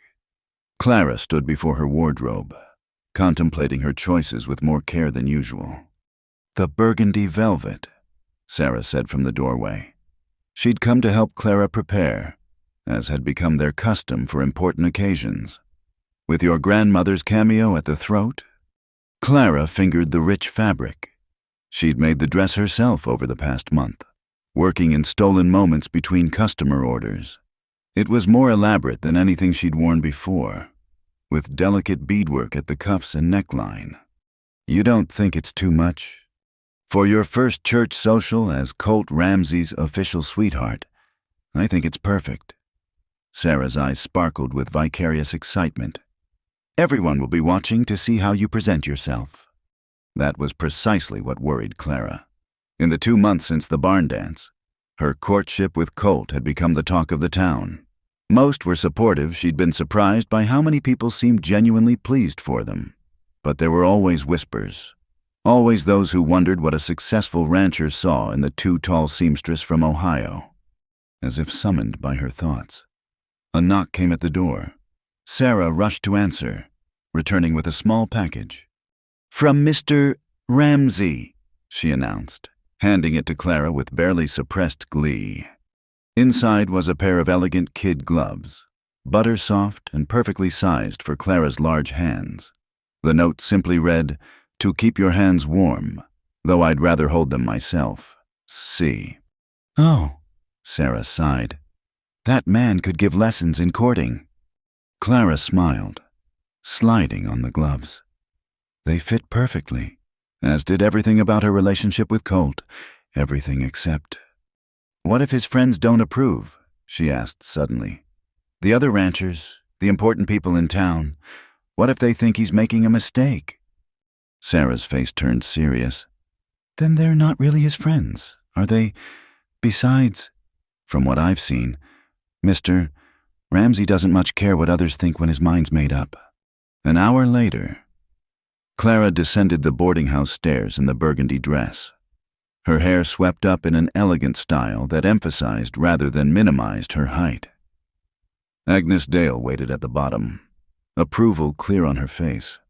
"Now that's how a woman should look when she knows her worth," the landlady declared. "Colt Ramsey won't know what hit him." As if on cue, another knock sounded. Clara opened the door to find Colt in his finest suit, looking every inch the prosperous rancher. His eyes widened as he took her in. "Clara," he said softly. "you take my breath away." She felt heat rise in her cheeks. "You clean up rather well yourself, Mr. Ramsey." He offered his arm, and they walked to his carriage through the light snowfall that had begun an hour earlier. The streets were busy with other couples and families making their way to the church, bundled against the cold. "Nervous?" Colt asked as he helped her into the carriage. "A little," Clara admitted. "This feels official, like we're making a statement." "We are." He settled beside her, taking her gloved hand in his. "I want everyone to know I'm courting you properly, with serious intentions. Unless, is that not what you want?" Clara squeezed his hand. "It is. I just worry sometimes that you could do better." Colt stopped the horses right there in the middle of Main Street. "Clara Wynne, listen to me. There is no better than you. You're strong, talented, kind, and you make me laugh. You've built a business from nothing, stood up to bullies, and somehow still see the good in people. And yes, you're tall. You're tall and magnificent, and I wouldn't change a single inch." "Colt, people are staring," Clara murmured, though his words warmed her more than her wool cloak. "Let them." But he clicked to the horses, and they continued to the church. St. Luke's was glowing with warmth and light when they arrived. The fellowship hall attached to the main sanctuary had been transformed for the social, with tables laden with food and a space cleared for mingling. The scent of pine and cinnamon filled the air, mixed with the perfume of the ladies and the pomade of the gentlemen. Reverend Michaels greeted them at the door, his wife beside him beaming. "Miss Wynne, Mr. Ramsey. How wonderful to see you both. Clara, that dress is stunning your own work. I assume—" "Yes, Reverend, thank you." "She's being modest." "Mrs." Michaels interjected. "Half the ladies here are wearing Clara's creations. She's quite transformed the fashion sense of our little town." They moved into the hall, and Clara was immediately aware of the attention they drew. Conversations paused as they passed, eyes following their progress. She kept her chin high, drawing on the confidence Colt's presence always seemed to inspire. "Colt," a group of ranchers near the punch bowl called out, "about time you showed up. Bring Miss Wynne over here, we've been wanting to meet her properly." Clara felt a flutter of anxiety as they approached the group. These were the influential men of the region, the ones whose opinions could make or break a person's standing in the community. "Boys, this is Clara Wynne," Colt said, pride evident in his voice. "Clara, you know Jim Morrison from the barn dance. This is Carl Anderson, Buck Williams, and Samuel Chen." "Ma'am." Each man tipped his hat respectfully. Carl Anderson, a weathered man in his 50s, studied her with shrewd eyes. "So you're the seamstress who's got our Colt all turned around," he said. "My wife's been singing your praises for weeks. Says you're the first person to make a riding skirt that actually works." "I'm glad, Mrs. Anderson is pleased," Clara replied.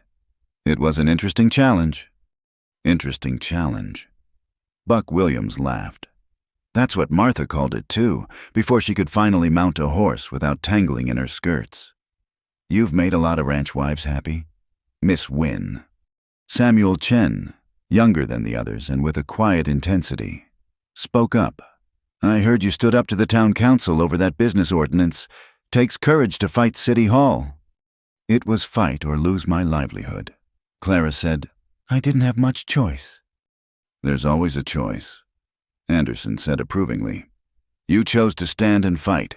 That speaks well of you. The conversation turned to ranch business, and Clara found herself included naturally. Her opinions sought on everything from the practicality of certain fabrics for work clothes to the economic impact of the railroad expansion. The men treated her as an equal, a fellow business owner rather than just Colt's sweetheart. They were deep in discussion about wool suppliers when a familiar voice cut through the pleasant atmosphere. Well, the happy couple. Matthew Pierce stood behind them, a glass of punch in his hand and malice in his eyes. He'd been drinking, Clara could tell, though he wasn't quite drunk, just loosened enough to cause trouble. Matthew. Colt's voice was carefully neutral. Enjoying the social. Oh, immensely. Nothing quite like watching my brother's leftovers get paraded around like prize cattle. The temperature in their corner of the room seemed to drop. Anderson stepped forward. Now see here, Pierce. It's all right, Clara interrupted, surprising everyone, including herself. She faced Matthew directly. Mr. Pierce, I realize you're still upset about our misunderstanding, but that was months ago. Perhaps it's time to move on. Matthew's face darkened. Misunderstanding, is that what we're calling it? What would you prefer? Clara kept her voice calm, aware that more and more people were listening. You advertised for a bride. I responded. When we met, you found me unsuitable. End of story. You tricked me. I told you I was tall. You chose not to ask how tall. Clara felt Colt tense beside her, ready to intervene, but she touched his arm lightly. This was her battle. You made your choice, and I've made mine. I've found a man who values me for who I am, not who he thinks I should be. I'm happy. Can't you be happy for us? Happy? Matthew laughed bitterly. Happy that my brother gets to play hero while I'm the villain. Happy that everywhere I go, people whisper about how Matthew Pierce couldn't handle a real woman. Nobody's saying that, Matt, Colt said quietly. You're saying it about yourself. The only person making you a villain is you, Clara added, not unkindly. You could choose differently. You could wish us well and move on with your life. Find someone who suits you better. For a moment, something flickered in Matthew's eyes, uncertainty, perhaps even regret. Then his face hardened again. Suit me better, like that's possible in this backwater town. He turned on his heel and stalked away, leaving an awkward silence in his wake. Well, Anderson said after a moment, that was handled with more grace than he deserved. Clara believes in giving people chances to do better, Colt said, putting his arm around her waist. It's one of the many things I love about her. The word hung in the air, love.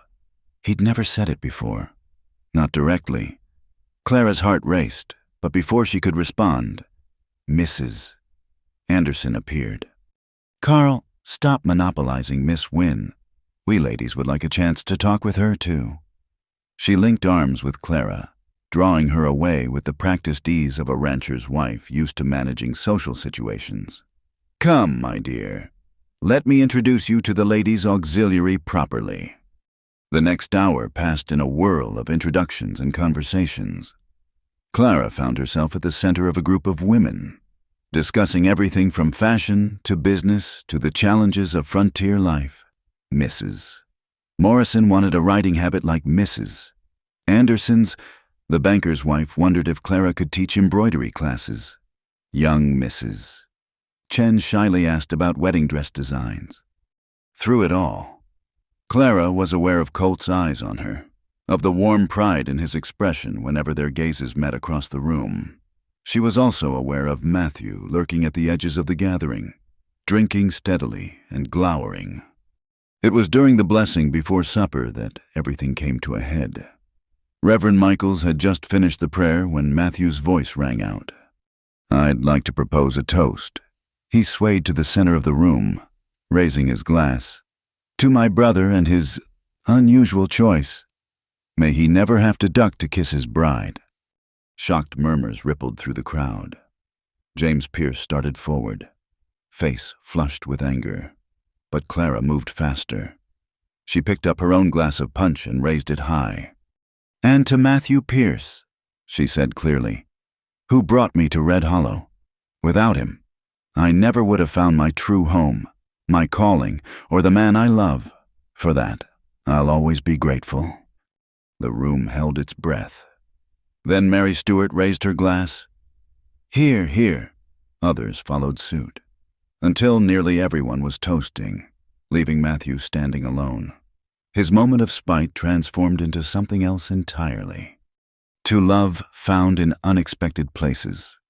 Reverend Michaels added diplomatically, "May we all be so fortunate." Matthew's face went through several expressions before settling on bewilderment. He set down his glass and left without another word. His grand scene deflated. As conversations resumed around them, Colt pulled Clara aside. "Did you mean that about being grateful to him?" "I meant all of it," Clara said softly. "Especially the part about love."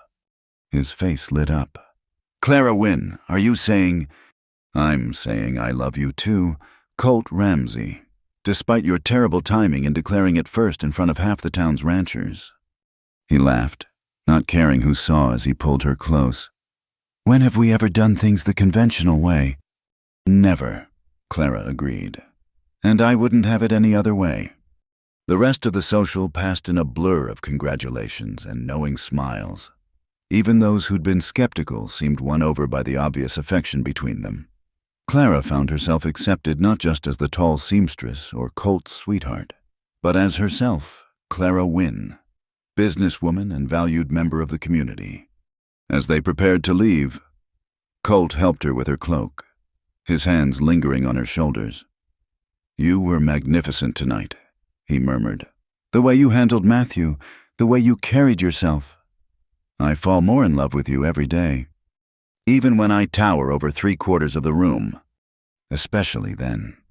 He turned her to face him. "You walk like you own your height, like you finally realized it's not something to apologize for, but something to celebrate. Do you know how beautiful that is?" Clara felt tears prick her eyes. "I'm learning. Having someone see me the way you do. It helps."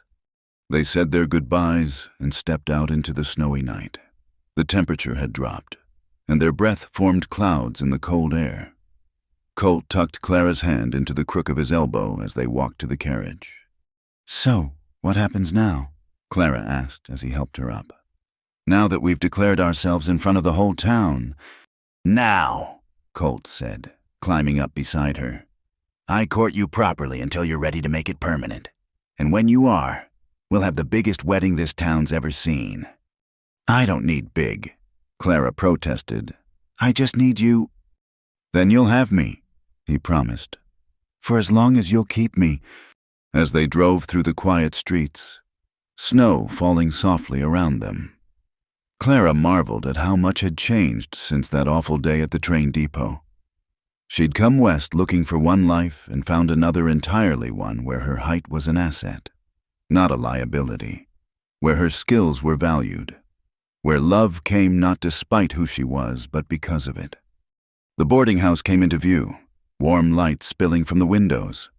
Home, for now. But Clara could envision another home in her future, one shared with the man beside her, built on mutual respect and love, and the courage to stand tall no matter what the world might say. "Penny for your thoughts," Colt said as he helped her down. "Just thinking about unexpected blessings." Clara replied, "And about how sometimes the worst things that happen to us lead to the best." "Philosophy at midnight," he smiled. "Must have been quite a penny's worth." "Worth everything," Clara said, and stood on her toes to kiss him good night, there in the snowy street where anyone might see, proud and unashamed and exactly where she belonged. The accident happened on a Tuesday afternoon when the February sky hung low and gray, promising more snow. Clara was in her shop, working on Mrs. Chen's wedding dress order when young Tommy Morrison burst through the door, face flushed and eyes wide with panic. "Miss Clara, you gotta come quick. There's been an accident up on Snow Hill, Mr. Ramsey's hurt bad." The needle slipped from Clara's suddenly numb fingers. What happened? Cattle got spooked in the storm, started running, missed her. Ramsey and the boys were trying to turn them before they went over the cliff.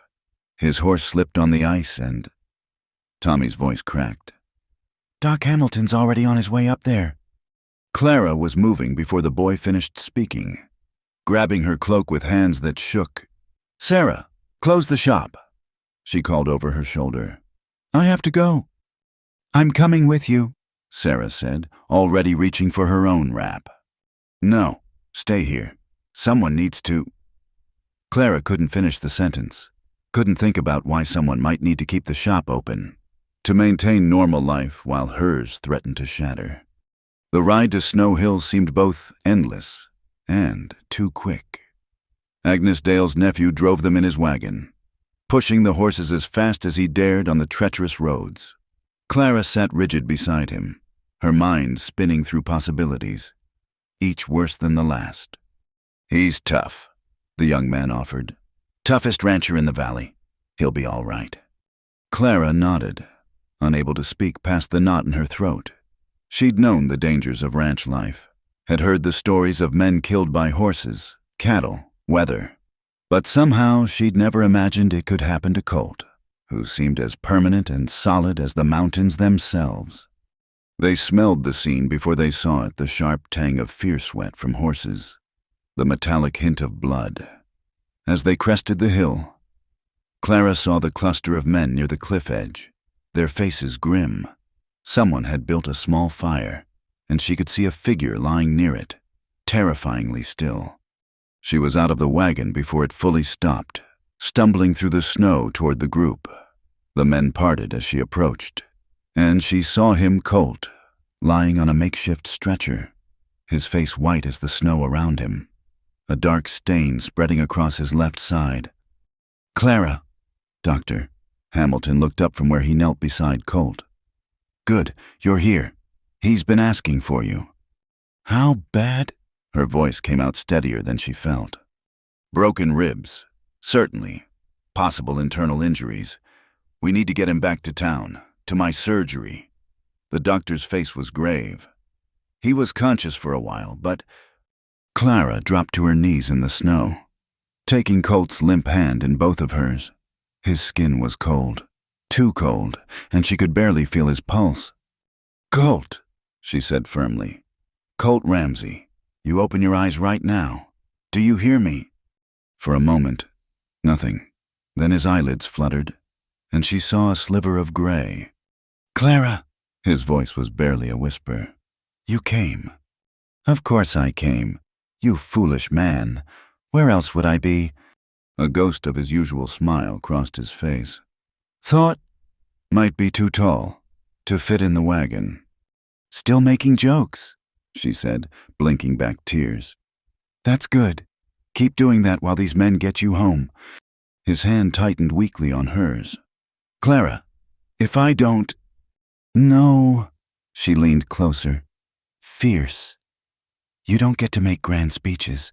You're going to be fine, because we have plans. Remember, a wedding, a life. You promised me, and I'm holding you to it." The men had fashioned a better stretcher, and Doctor Hamilton supervised as they carefully lifted Colt. Clara stayed by his side as they carried him to the wagon, never letting go of his hand.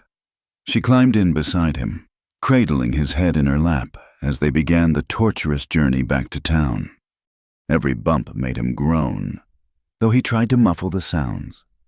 Clara talked to him the entire way, nonsense mostly about the dress orders waiting at the shop, about the new fabric shipment due next week, about anything except the blood seeping through the bandages despite Dr. Hamilton's best efforts. Word had already spread by the time they reached town. A crowd gathered outside the doctor's house, faces drawn with worry. Clara recognized many of her customers, fellow business owners, the ranch families who'd become friends. Even Matthew Pierce was there, his usual sneer replaced by something that might have been concern. "Careful now." "Doctor," Hamilton directed as they carried Colt inside. He turned to Clara. "I need to examine him properly, possibly operate. You should wait. I'm staying. Clara's tone brooked no argument. I won't get in your way, but I'm not leaving him. The doctor studied her for a moment, then nodded. Mary, he called. I need your assistance. Mary Stewart appeared from the back room, already in her nursing apron. Her eyes met Clara's briefly, full of professional calm and personal sympathy. We'll take good care of him, she said softly. But the doctor's right, you should wait outside. Please. Clara hated the desperation in her voice. I can't. I need to be here. Mary looked at Dr. Hamilton, some silent communication passing between them. She can stay in the corner, Mary said finally. out of the way, but where he can see her if he wakes. The next hours were the longest of Clara's life. She pressed herself against the wall, watching as the doctor and Mary worked with swift efficiency. They cut away Colt's clothes, revealing the full extent of his injuries, bruises mottling his entire left side, at least 3 ribs clearly broken, and a deep gash where something had torn through flesh. No internal bleeding that I can find. Doctor, Hamilton murmured to Mary. That's good, but these ribs, one wrong move and they could puncture a lung. They cleaned and stitched and bandaged while Clara watched, her hands clenched so tight her nails dug into her palms. Once, Colt stirred, crying out in pain, and she had to bite her lip to keep from rushing to him. Mary glanced her way, offering a small nod of reassurance. Finally, Doctor, Hamilton stepped back, wiping his hands. I've done what I can. The next 24 hours will tell. If he makes it through without fever or complications. He will, Clara said firmly. May I sit with him now? He needs rest. I'll be quiet. Please. The doctor sighed. Very well. But if he takes a turn for the worse, you call for me immediately. Mary will stay close by. They moved Colt to a bed in the recovery room, his torso wrapped in white bandages, his breathing shallow but steady. Clara pulled a chair close, taking his hand again. In the lamplight, she could see the lines pain had etched around his eyes, the pallor that made his sun-weathered skin look fragile. Don't you dare leave me, she whispered. Not when I've just figured out how to be brave. Not when I need you to be brave with me. The hours crawled by. Mary brought her tea, which grew cold untouched. Agnes Dale appeared with a shawl and quiet words of support. Sarah came to report that she'd closed the shop and would handle any urgent orders.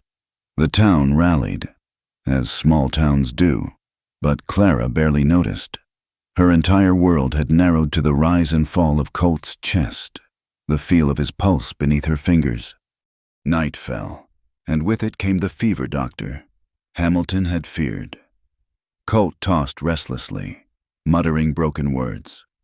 Clara bathed his face with cool cloths, talking to him constantly, anchoring him with her voice when he seemed to drift too far away.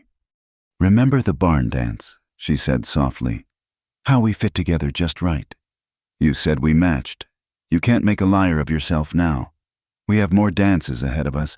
Colt Ramsey, dozens of them, hundreds. Around midnight, his fever spiked. Doctor, Hamilton was summoned, looking grim as he examined his patient. We may need to prepare for the worst, he said quietly. No. Clara stood, drawing herself to her full height. I won't prepare for any such thing. He's strong, he's fighting, and I'll fight right alongside him. Mary appeared with more cool water and fever powders. Together, she and Clara worked through the night, cooling Colt's burning skin, coaxing medicine between his lips, never letting him slip too far into the dark. Dawn was breaking, painting the sky pale pink. When Colt's eyes opened clearly for the first time, he looked around, confused, then focused on Clara's face. You're still here, he croaked. Where else would I be? She smoothed his hair back, feeling the fever had broken. His skin was clammy now, but no longer burning. How do you feel? Like a herd of cattle danced on my ribs. He tried to shift and winced. Did everyone make it, the boys? The cattle? Everyone's fine. The cattle, too. Though I'd happily turn them all into beef stew for what they put us through. She was crying now. She realized, tears streaming unchecked down her face. Don't ever scare me like that again. Clara. His hand found hers. Grip weak, but real. I'm sorry. I didn't mean... Hush. Just rest. Get better. We can discuss your heroic foolishness when you're healed. Dr. Hamilton arrived, alerted by Mary. His examination was thorough, and his relief evident. You're a lucky man, Mr. Ramsey, and a tough one. I'd say you're past the worst of it, though you'll need weeks of recovery. I'll take care of him, Clara said immediately. Whatever he needs. Colt squeezed her hand. You have a business to run. Sarah can manage for a while. This is more important. Clara. Don't argue with me. Colt Ramsey, you're in no condition to win. He managed a weak laugh, then grimaced as it jostled his ribs. Yes, ma'am. The next days passed in a blur of routine. Clara established herself as Colt's primary nurse. Arriving at dawn and staying until well after dark, she read to him, helped him eat, assisted Mary with changing his bandages. The town buzzed with talk about her devotion, but Clara didn't care. Let them gossip. She had more important concerns. Matthew Pierce visited on the 4th day, hat literally in hand. Clara was reading aloud from the newspaper when he appeared in the doorway.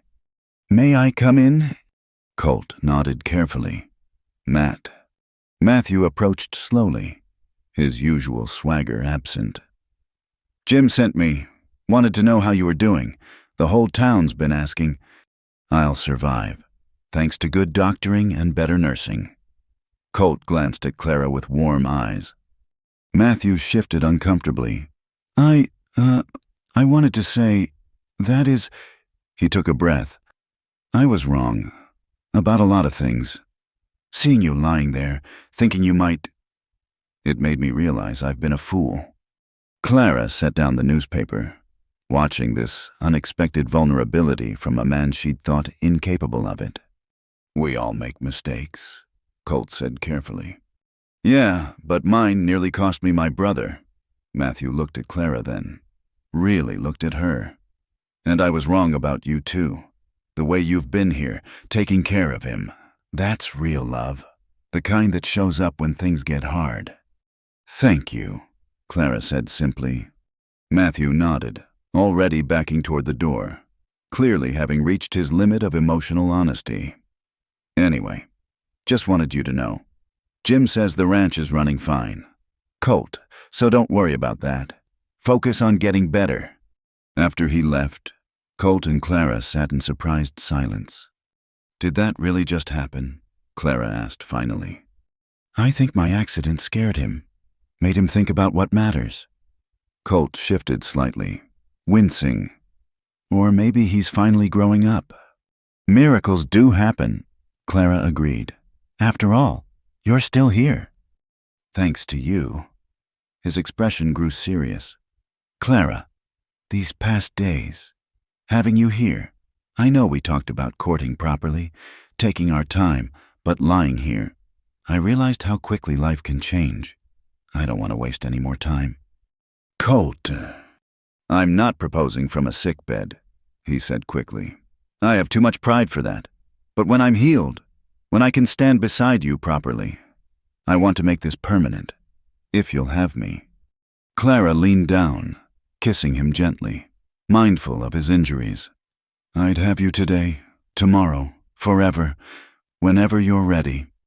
Even if I'm laid up for weeks, even if ranching life means more accidents, more worry. Even then, she straightened, smiling through tears. Though I may insist on safer cattle handling methods in the future. Yes, ma'am, he said again, and this time his laugh was stronger, surer. Outside, snow began to fall again, but inside was warm and safe and full of promise. Clara settled back into her chair, picking up the newspaper to continue reading. She had nowhere else to be. Nothing more important than this, sitting beside the man she loved, reading him the news, planning a future that had nearly been lost but was now more precious for the almost losing. The town could talk. Let them see that love wasn't just dancing at socials and pretty words. Sometimes it was long nights in a sick room, small acts of care, the choice to stay when staying was hard. It was choosing each other not just in the good moments, but in the frightening ones, when life showed how fragile it could be. Clara glanced at Colt, who was watching her with soft eyes despite his exhaustion. "What?" "Nothing, just thinking how lucky I am." "Rest," she ordered, but her tone was gentle. "You need your strength." "For what?" "For keeping all those promises you made. The wedding, the life together." "I meant what I said. I'm holding you to all of it." He smiled, closing his eyes. "Good. Wouldn't want it any other way." Clara returned to her reading, her free hand holding his, anchoring them both to this moment, this life they were choosing to build together, one careful day at a time. The routine of caring for Colt had become Clara's world. Each morning she arrived at Dr. Hamilton's house before the sun was fully up, bringing fresh bread from the bakery and strong coffee. She'd grown accustomed to the medicinal smell of the surgery, the creak of the floorboards, the way morning light slanted through the recovery room windows. "I'll come back every day." She'd told him that first week, and she'd kept her word. Now, 3 weeks after the accident, Colt was finally strong enough to sit up for longer periods, though Dr. Hamilton still wouldn't allow him to leave. "Good morning," Clara called softly as she entered, not wanting to wake him if he was sleeping. But Colt was already awake, staring at the ceiling with a furrowed brow. "Morning." His voice was distant, distracted. Clara set down her basket and moved to his side. "How's the pain today?" "Manageable." He caught her hand as she reached to check his forehead for fever. "Clara, we need to talk." Something in his tone made her stomach clench. "What's wrong?" "Sit down." When she'd settled in her usual chair, he continued, "People are talking." "People are always talking. Since when do we care?" "Since their talk might hurt your reputation." His gray eyes were serious. "An unmarried woman spending every day with a man, even in a sick room. Mrs. Hartley visited yesterday after you left. She expressed concerns." Clara felt anger flush her cheeks. "Mrs. Hartley can take her concerns, and she's not the only one." Colt's thumb rubbed circles on her palm. Even Mary mentioned that some of her patients have been making comments about propriety, about what's appropriate. "I don't care what they think." "I care." His voice was firm. "I won't have your good name tarnished because of me." Clara stood abruptly, pacing to the window. Outside, Red Hollow was waking up shopkeepers sweeping their storefronts, early wagons rumbling down Main Street. This town had become her home, but sometimes its small-mindedness still surprised her. "Do you want me to stop coming?" she asked without turning around. "God, no." The vehemence in his voice made her turn. "These weeks, having you here, it's the only thing that's made this bearable. But I can't be selfish, not with your reputation at stake." "My reputation?" Clara laughed, but there was no humor in it. "Colt, I'm a 6-foot-tall spinster who was publicly rejected by Matthew Pierce. I run a business in defiance of those who said women shouldn't. I've been gossiped about since the day I stepped off that train. Why should I start caring now?" "Because I love you too much to let my situation harm you." Clara returned to his bedside, taking his face in her hands. "Listen to me. Colt Ramsey, you don't get to push me away for my own good. We're past that. I choose to be here every day. Let them talk." He searched her eyes. "You're sure?" "I've never been more sure of anything." She released him, straightening. "Though, if it would make you feel better, we could always make it official. Get married right here in this recovery room. I'm sure Reverend Michaels would." "No." Colt's interruption was swift. "When I marry you, I want to stand at the altar on my own 2 feet. I want to dance at our wedding. I want to carry you over the threshold of our home." His expression softened. "I want to do it right." "Then we wait," Clara said simply. "And in the meantime, I'll continue coming every day. And Mrs. Hartley can mind her own business." A knock at the door interrupted them. Mary Stewart entered, carrying fresh bandages and her medical bag. "Good morning, both. Time to check those ribs. Colt." She glanced between them, taking in their clasped hands and determined expressions. "Everything all right?" "Fine," they said in unison, then shared a small smile. Mary worked efficiently, unwrapping the bandages to examine the healing wounds. The bruises had faded from purple-black to green-yellow, and the gash was closing nicely. "Looking much better," she pronounced. "Another week or 2, and Dr. Hamilton might let you go home, provided you have proper care there." "I'll arrange for one of the hands," Colt began. "You'll do no such thing," Clara interrupted. "I'll be taking care of you."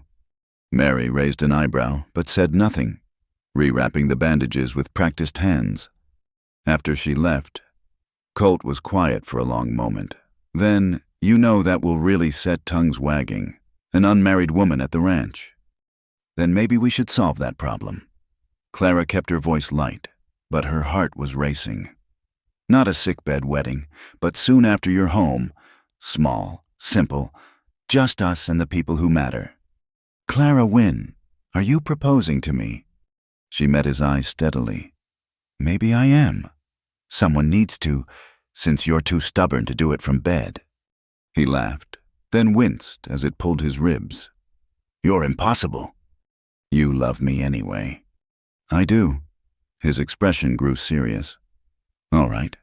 As soon as Doc Hamilton clears me to stand for more than 5 minutes without falling over, we'll do it. Get married. I mean, if that's really what you want." "It's what I've wanted since that night at the Morrison barn dance," Clara admitted. "Maybe even before." They were still discussing tentative plans when the door burst open. Sarah stood there, breathless and wide-eyed.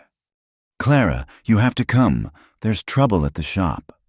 Clara was on her feet immediately. "What kind of trouble?" "Matthew Pierce kind. He's there with some official-looking man, saying something about property liens and unpaid debts. Mrs. Dale is trying to stop them, but..." Clara was already moving. "Stay with Colt," she told Sarah. "I'll handle this." "Clara, wait." Colt tried to sit up further, grimacing. "Let me come with you." "Absolutely not. You're in no condition." She paused at the door. "I've stood up to Matthew before. I can do it again." The walk to her shop seemed longer than usual, her mind racing. What could Matthew be claiming now she'd paid her rent faithfully? Had no debts. A small crowd had gathered outside the shop. Clara pushed through to find Matthew standing with a man in a black suit, while Agnes Dale blocked the shop entrance like a small, fierce guardian. "Ah, Miss Wynne." Matthew's smile was cold. "Mr. Graves here is from the Territorial Bank. It seems there's a problem with your lease." Clara looked at the banker, who had the grace to appear uncomfortable. "What problem? I've paid every month, on time." "The issue," Mr. Graves cleared his throat, "is that Mr. Pierce here holds a lien on this property. His father apparently loaned money to the previous owner, with the building as collateral. That debt was never satisfied." "That has nothing to do with me or Mrs. Dale," Clara said firmly. "We're renters, not owners." "Actually," Matthew's voice dripped satisfaction, "it has everything to do with you. See, as the lien holder, I have the right to call in the debt, and if it's not paid," he shrugged, "the building gets sold to satisfy it. New owner might not want tenants, especially not problematic ones." Clara felt the ground shift beneath her feet. All her work, her independence, threatened again by this petty man's vendetta. "How much?" Agnes Dale asked bluntly. What's the debt? Mr. Graves consulted his papers. $800, plus interest. Call it an even $1,000. A fortune. More than Clara could raise. More than the shop made in 6 months. You have 30 days, Matthew said, his eyes on Clara. Unless you'd like to discuss alternative arrangements. The implication in his tone made Clara's skin crawl. There's nothing to discuss. Think about it. He tipped his hat mockingly. 30 days, Miss Wynne. Then you're back where you started nowhere. The crowd dispersed slowly after Matthew and the banker left. Clara stood frozen, her mind reeling. Agnes took her arm, guiding her into the shop. We'll fight this, the older woman said fiercely. That boy's had it coming for years. With what? Clara sank into a chair. I have maybe $100 saved. You... Not enough. Agnes's face was grim. But there has to be a way. This town won't let him do this. But Clara remembered how the town had almost let him shut her down before. Only James Pierce's legal knowledge had saved her then. And this time, the law seemed to be on Matthew's side. She worked mechanically through the day, serving customers, taking orders, all while her mind churned.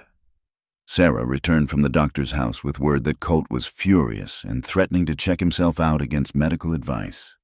I told him you'd skin him alive if he tried, Sarah reported. But he's spitting mad. Clara, never seen him like that.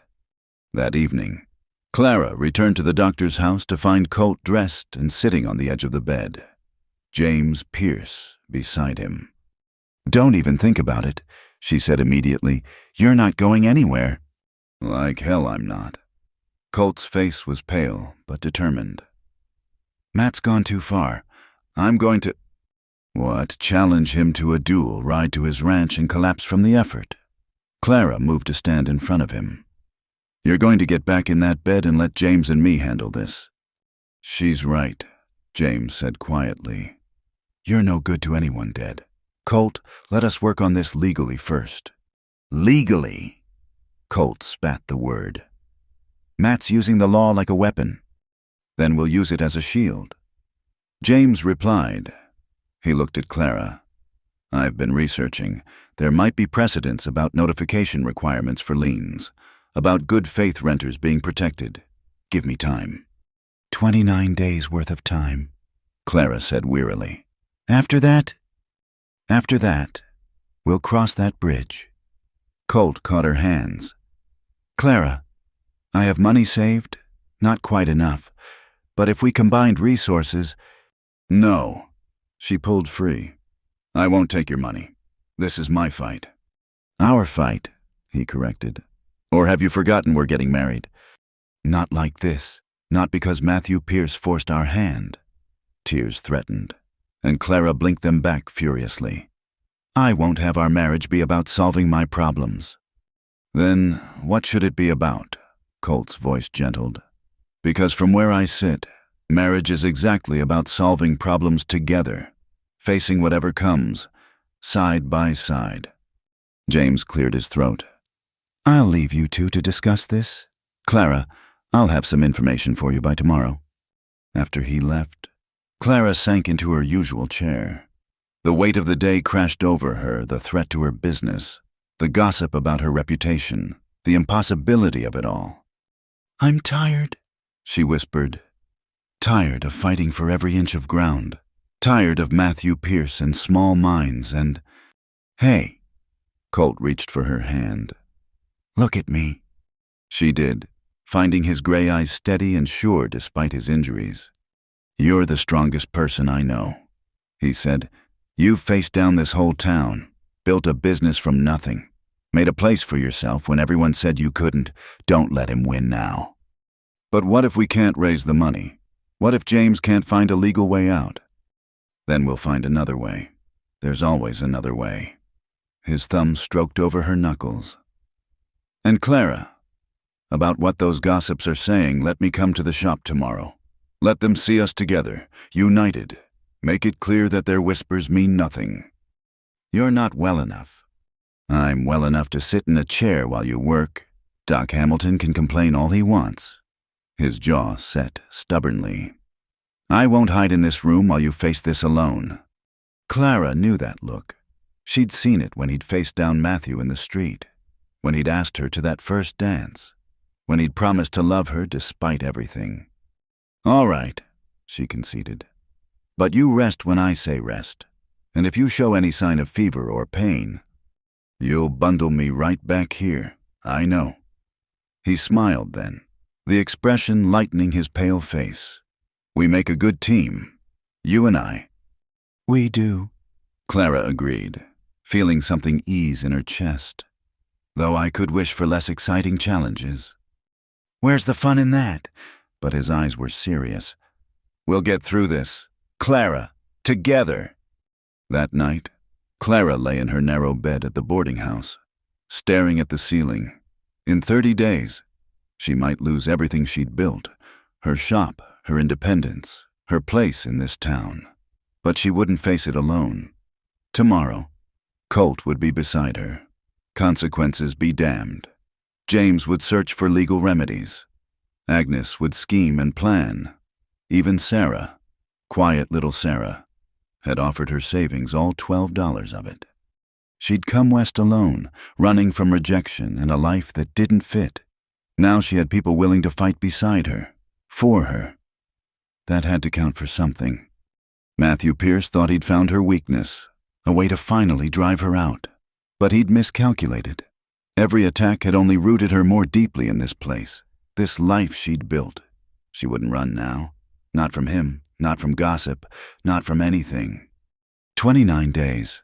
Clara closed her eyes, already planning. She'd take on extra work, call in favors, maybe even swallow her pride and ask for help. Whatever it took. I'll come back every day, she murmured into the darkness, thinking of her promise to Colt. But now it meant more than just nursing him to health. It meant showing up, fighting back, refusing to be broken. Tomorrow would bring new challenges. But tonight she had determination. And in this wild frontier town, sometimes that was enough. The community meeting had been called for Thursday evening, and the courthouse was packed to capacity. Clara stood at the side of the room, her hands clasped tightly as she watched the crowd file in. The issue at hand was the proposed sale of public grazing lands on the hills south of townlands that Colt and other small ranchers depended on for their survival. Nervous, Colt appeared beside her, still moving carefully but standing straighter each day. It had been 2 weeks since he'd insisted on leaving Dr. Hamilton's care, and he'd spent every day since at her shop, true to his word. A little, Clara admitted. I've never spoken at a town meeting before. You don't have to. Yes, I do. She straightened her shoulders. This affects our future too. If those lands are sold to the railroad company, half the ranches in the valley will fail, including yours. The last month had been a whirlwind of activity, while fighting to save her shop from Matthew's lien threat. Clara had also been drawn into this larger battle. The proposed land sale would enrich a few Matthew Pierce among them, unsurprisingly, while destroying the livelihoods of many. Mayor Thompson called for order, and the crowd settled into uneasy silence. Clara could see the divisions clearly: ranchers and their families on one side, the town's wealthier merchants and investors on the other, with many undecided citizens in between. We're here to discuss the proposed sale of the southern grazing lands to the Mountain Pacific Railroad Company, the mayor began. The sale would bring significant funds to the town treasury. Blood money, someone shouted from the rancher's side. Order! Mayor Thompson banged his gavel. Everyone will have their chance to speak. Mr. Garrett, as the railroad's representative, you have the floor first. A smooth-looking man in an expensive suit stood. Ladies and gentlemen, progress cannot be stopped. The railroad brings prosperity, growth, connection to the wider world. The funds from this sale would improve your schools, your roads, Our graves, when we starve, another rancher called out. The meeting descended into arguments, voices rising as neighbor turned against neighbor. Clara watched it all with growing frustration. They were talking around the real issue. She realized no one was speaking about loyalty, about community, about what it meant to build something together. When Mayor Thompson called for additional speakers, Clara found herself raising her hand. "The chair recognizes Miss Clara Wynne," the mayor said, looking surprised.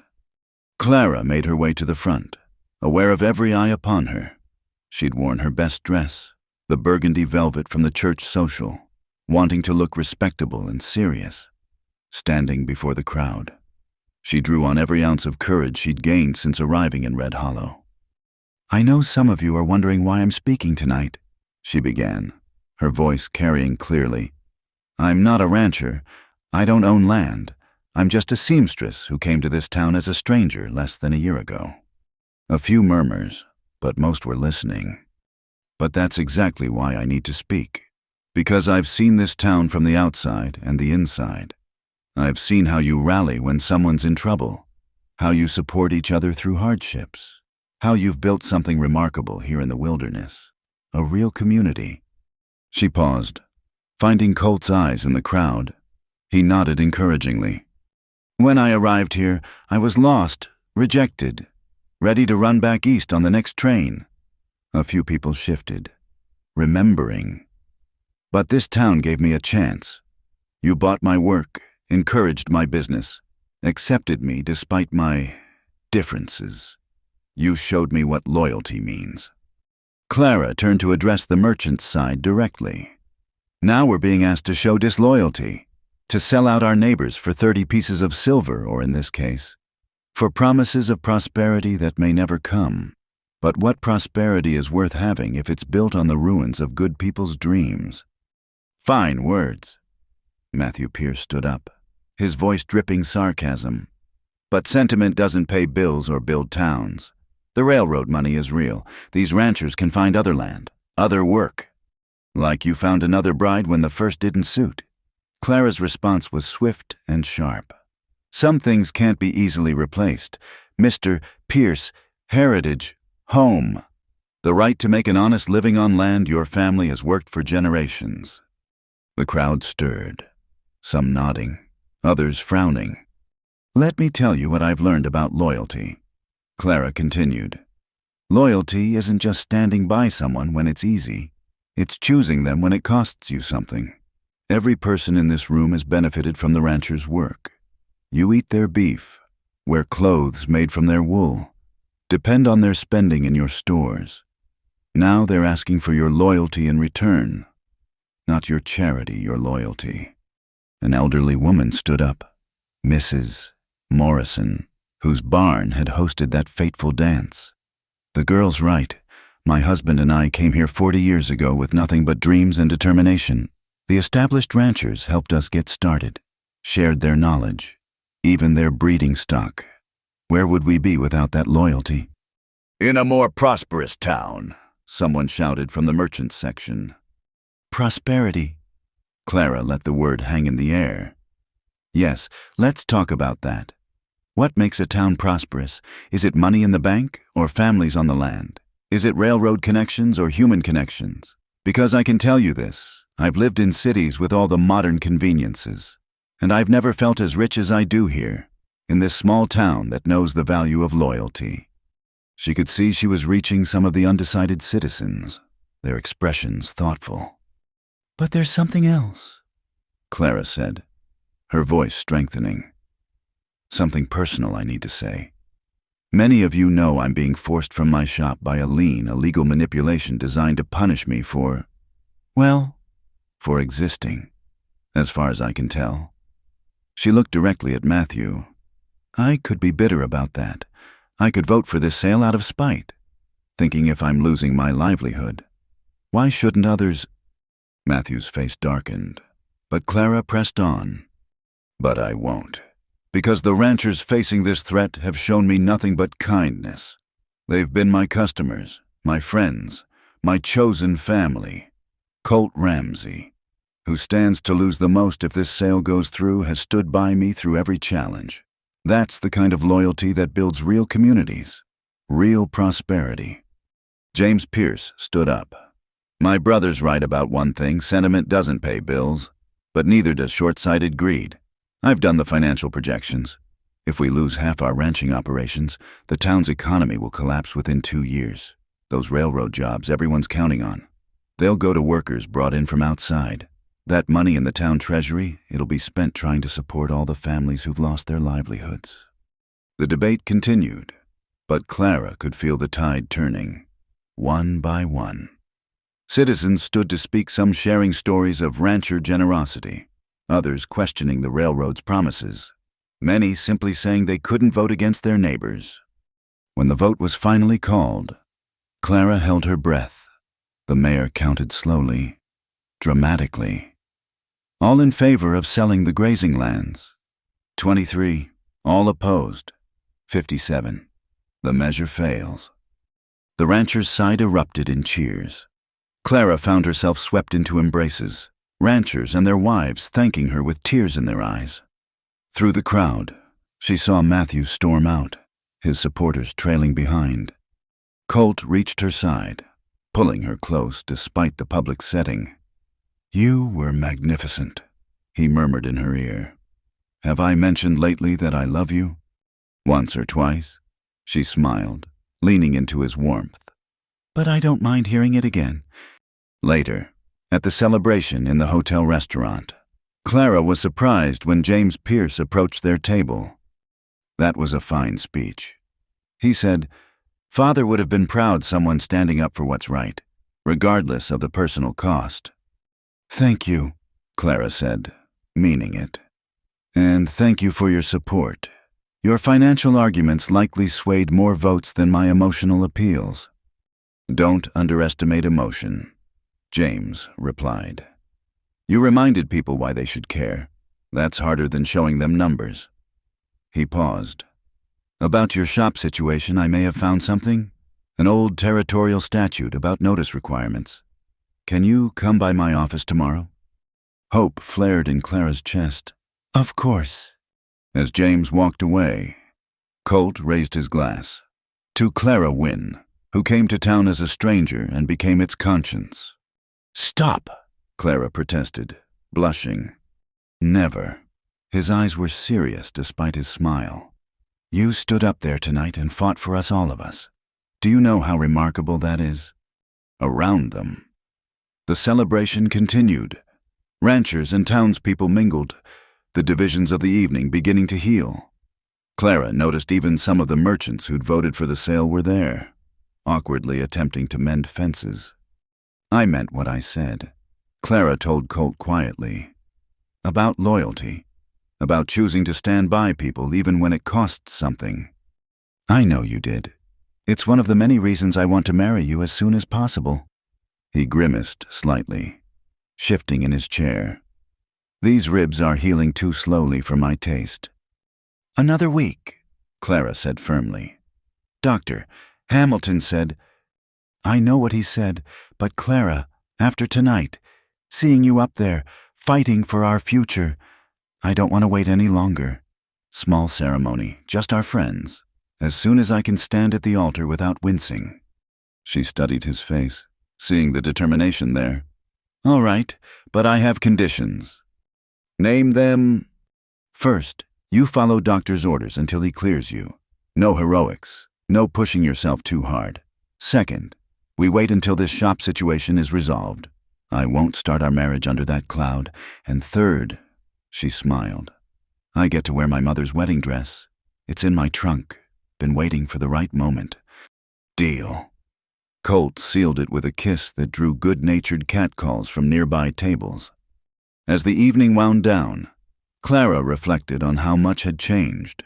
She'd stood before the town not as the tall spinster from Ohio, not as Matthew Pierce's rejected bride, but as herself, Clara Wynne, defender of loyalty, voice for community. And they'd listened. "Penny for your thoughts," Mary Stewart said, stopping by their table. She'd been instrumental in the anti-sale campaign, using her influence with the town's women to sway their husbands' votes. "Just thinking about belonging," Clara said, "how it happens when you're not looking for it. Or when you fight for it. Mary corrected with a smile. You didn't just wait to belong. Clara, you earned it. Tonight proved that. As they prepared to leave, Sheriff Morrison approached. Miss Wynne wanted to thank you for speaking up tonight. My ranch would have been one of the first to go under if that sale had passed. We're all in this together. Sheriff? Clara replied, That's what community means. He nodded, then lowered his voice. Also wanted you to know I'm keeping an eye on Matt Pierce. Man's got a mean streak when he's thwarted. You be careful. The warning sent a chill through Clara, but she kept her expression calm. Thank you for the concern. We'll be watchful. Outside, the night was crisp and clear. Stars brilliant overhead. Colt draped his coat over Clara's shoulders as they walked to his buggy. No regrets, he asked. You made an enemy tonight. Matthew won't forget that speech. Let him remember, Clara said firmly. I'm done being afraid of small men with big grudges. We have a life to build. You and I, that's what matters. As they drove through the quiet streets, Clara marveled at how different everything looked from that first terrible night. Then, she'd been alone and rejected, dragging her trunk through the snow. Now, she rode beside the man she loved, having just helped save his livelihood and that of dozens of others. The boarding house came into view, warm lights spilling from the windows. Home, for now. But soon, she'd have a different home, one she'd share with Colt, built on love and mutual respect and the kind of loyalty she'd spoken about tonight. I love you, she said suddenly. In case I don't say it enough. You show it every day, Colt replied. Tonight was just a very public demonstration. As he helped her down from the buggy, Clara noticed a figure watching from across the street, Matthew Pierce, his face hidden in shadow but his posture radiating anger. She met his gaze steadily until he turned and melted into the darkness. Let him watch, she thought. Let him see that his attempts to break her had only made her stronger, more rooted in this place he'd tried to drive her from. Tomorrow would bring new challenges, the fight for her shop, wedding preparations, the ongoing work of building a life. But tonight, she'd stood tall before the whole town and been heard. That was its own kind of victory. The evening was settling into darkness as Clara helped Colt down from the wagon at Agnes Dale's boarding house. The church social had run late, filled with wedding congratulations and good wishes from what seemed like half the town. Clara's cheeks still ached from smiling, and her hand was sore from being shaken by so many well-wishers. Careful on the steps, she murmured, steadying Colt as they climbed to the porch. Though his ribs had healed well, he still tired more easily than before the accident. I'm fine, he protested, but accepted her help anyway. Just ready to sit somewhere that isn't a hard church pew. Agnes had left the parlor lamp burning for them, and Clara guided Colt to the comfortable chair by the fireplace. The March wind rattled the windows, but inside was warm and peaceful. She moved to stoke the fire, aware of his eyes following her every movement. You're quiet, she observed, settling onto the small sofa nearby. Tired. Thinking, he corrected, about how different life is from what I planned. Better, but different. Clara understood. 6 months ago, she'd been preparing to marry a stranger, believing her future lay in being a rancher's wife to a man she'd never met. Now, tomorrow, she would marry Colt in a simple ceremony at the ranch, surrounded by friends who'd become family. Her shop was safe. James Pierce had found the legal loophole that invalidated Matthew's claim, leaving him furious but powerless. Everything had fallen into place, yet sometimes the joy of it all felt almost too much to trust. Agnes said she'd help me get ready in the morning, Clara said, smoothing her skirts. Sarah's already at the ranch, helping your men decorate the barn. She's a good girl, going to make young Tom a fine wife someday.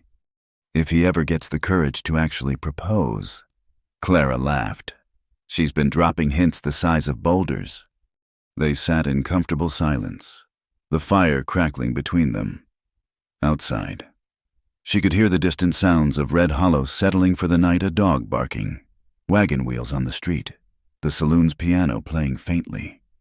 "Clara," Colt said suddenly. "there's something I need to tell you about the house." She looked up, concerned by his serious tone. "What about it?"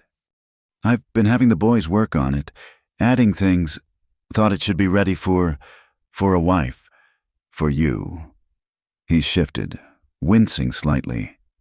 There's a sewing room now, north-facing windows for good light. Plenty of space for your work." "Colt." Clara felt tears prick her eyes. "And I raised the door frames," he continued, not meeting her gaze. "Not that you need it, but thought it might feel good. To not have to duck. To move through your own home without making yourself smaller." The tears came then, sliding down her cheeks. "You raised the door frames. Every last one. Even had the boys rehang the kitchen cabinets higher." Now he did look at her, his gray eyes soft. "I want you to feel like that house was built for you, because from now on, everything I build is for you." Clara moved to kneel beside his chair, taking his hands in hers. "I don't deserve you." "Other way around," he said roughly. "But I'm too selfish to argue the point. Will you be happy there? Do you think it's not fancy?" "It's perfect," she interrupted. "It's home, our home." He leaned down to kiss her, gentle and sweet, and Clara thought her heart might burst from happiness. When they parted, she rested her head against his knee, feeling his fingers card through her hair. "I should go," he said eventually. "Long ride back, and we both need sleep. Big day tomorrow." "Stay," Clara heard herself say. "Just a little longer, please." She felt him tense slightly. "Clara, we can't. That is, it wouldn't be proper." "I know." She looked up at him. "I'm not asking for. I just don't want you to go yet. We could sit by the fire, talk. You could tell me more about the house." His expression softened. "All right, a little longer." Clara rose and moved to the kitchen, returning with tea and some of Agnes's molasses cookies. She poured for both of them, then surprised herself by settling on the floor beside his chair rather than returning to the sofa. It felt right, sitting at his feet like this, close enough to feel his warmth. "Scandalous," Colt murmured, but his hand found her shoulder, thumb rubbing gentle circles. "We're getting married tomorrow. I think we're allowed a small scandal." She leaned into his touch. "Besides, Agnes is upstairs. We're properly chaperoned." He was quiet for a moment. "Are you nervous about tomorrow?" "No," Clara said honestly. "I thought I would be, but I'm not. It feels inevitable, like everything that's happened has been leading to this." "Even Matthew's advertisement." "Especially that." She twisted to look up at him. "If he hadn't rejected me, I'd never have started my business. Never have proven I could stand on my own. Never have met you as an equal instead of a desperate woman with no options." "You were never that," Colt said firmly. "Not from the moment I first saw you." "When was that really?" He smiled, remembering. "The day you arrived, I was coming out of the bank. Saw you at the depot, this tall woman standing in the snow, back straight as a lodgepole pine, refusing to shrink despite everything. I thought..." He paused. "What?" "I thought you looked like a queen, like someone who belonged here, even if the town didn't know it yet. You never said anything." "What could I say? Hello. I know you're waiting for my neighbor, but I think you're magnificent." He shook his head. "Had to wait.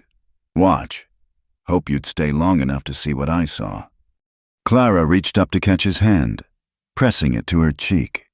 "I'm glad I stayed." "So am I." The clock on the mantel chimed 11, startling them both.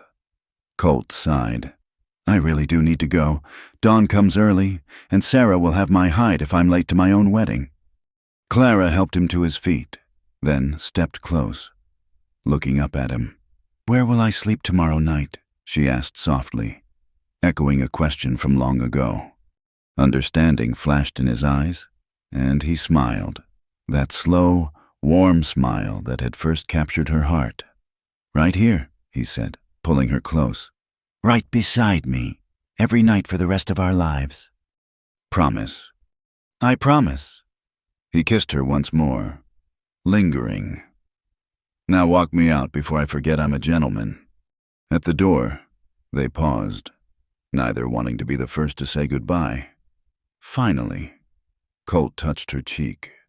"Next time I see you, you'll be walking toward me in your mother's dress, ready to become my wife.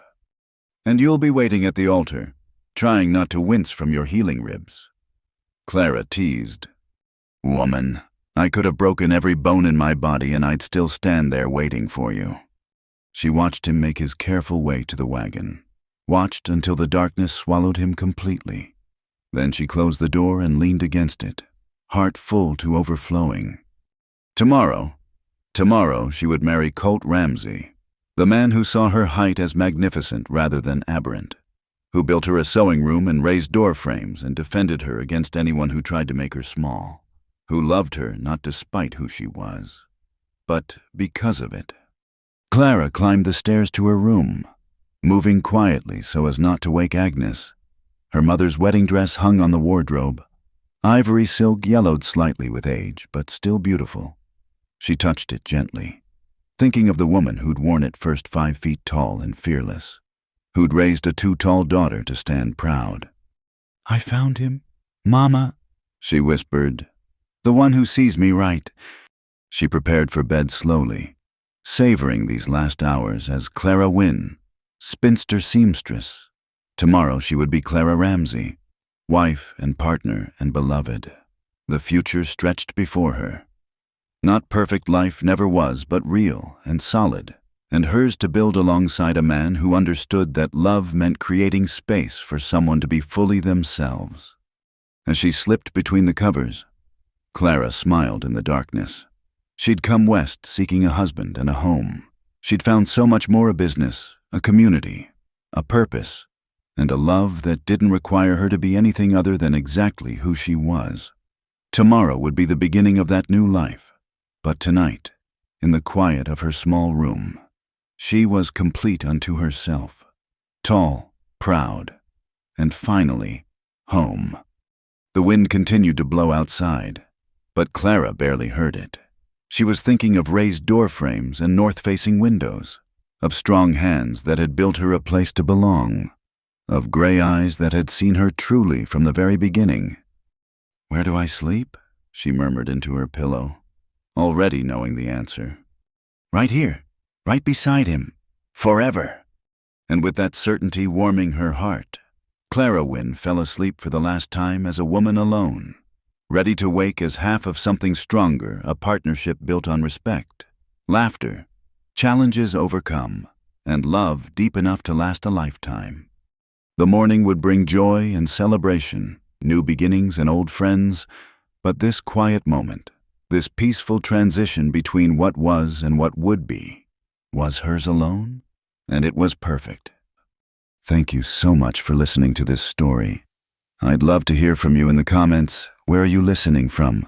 Please share your thoughts about Clara and Colt's journey and what this story meant to you. Don't forget to subscribe to Wild West Stories 1850 and hit that like button if you enjoyed this tale. And if you really want to help more people discover these authentic frontier stories, please hit the hype button. It makes such a difference in sharing these tales of love, courage, and finding where you belong in the wild American West.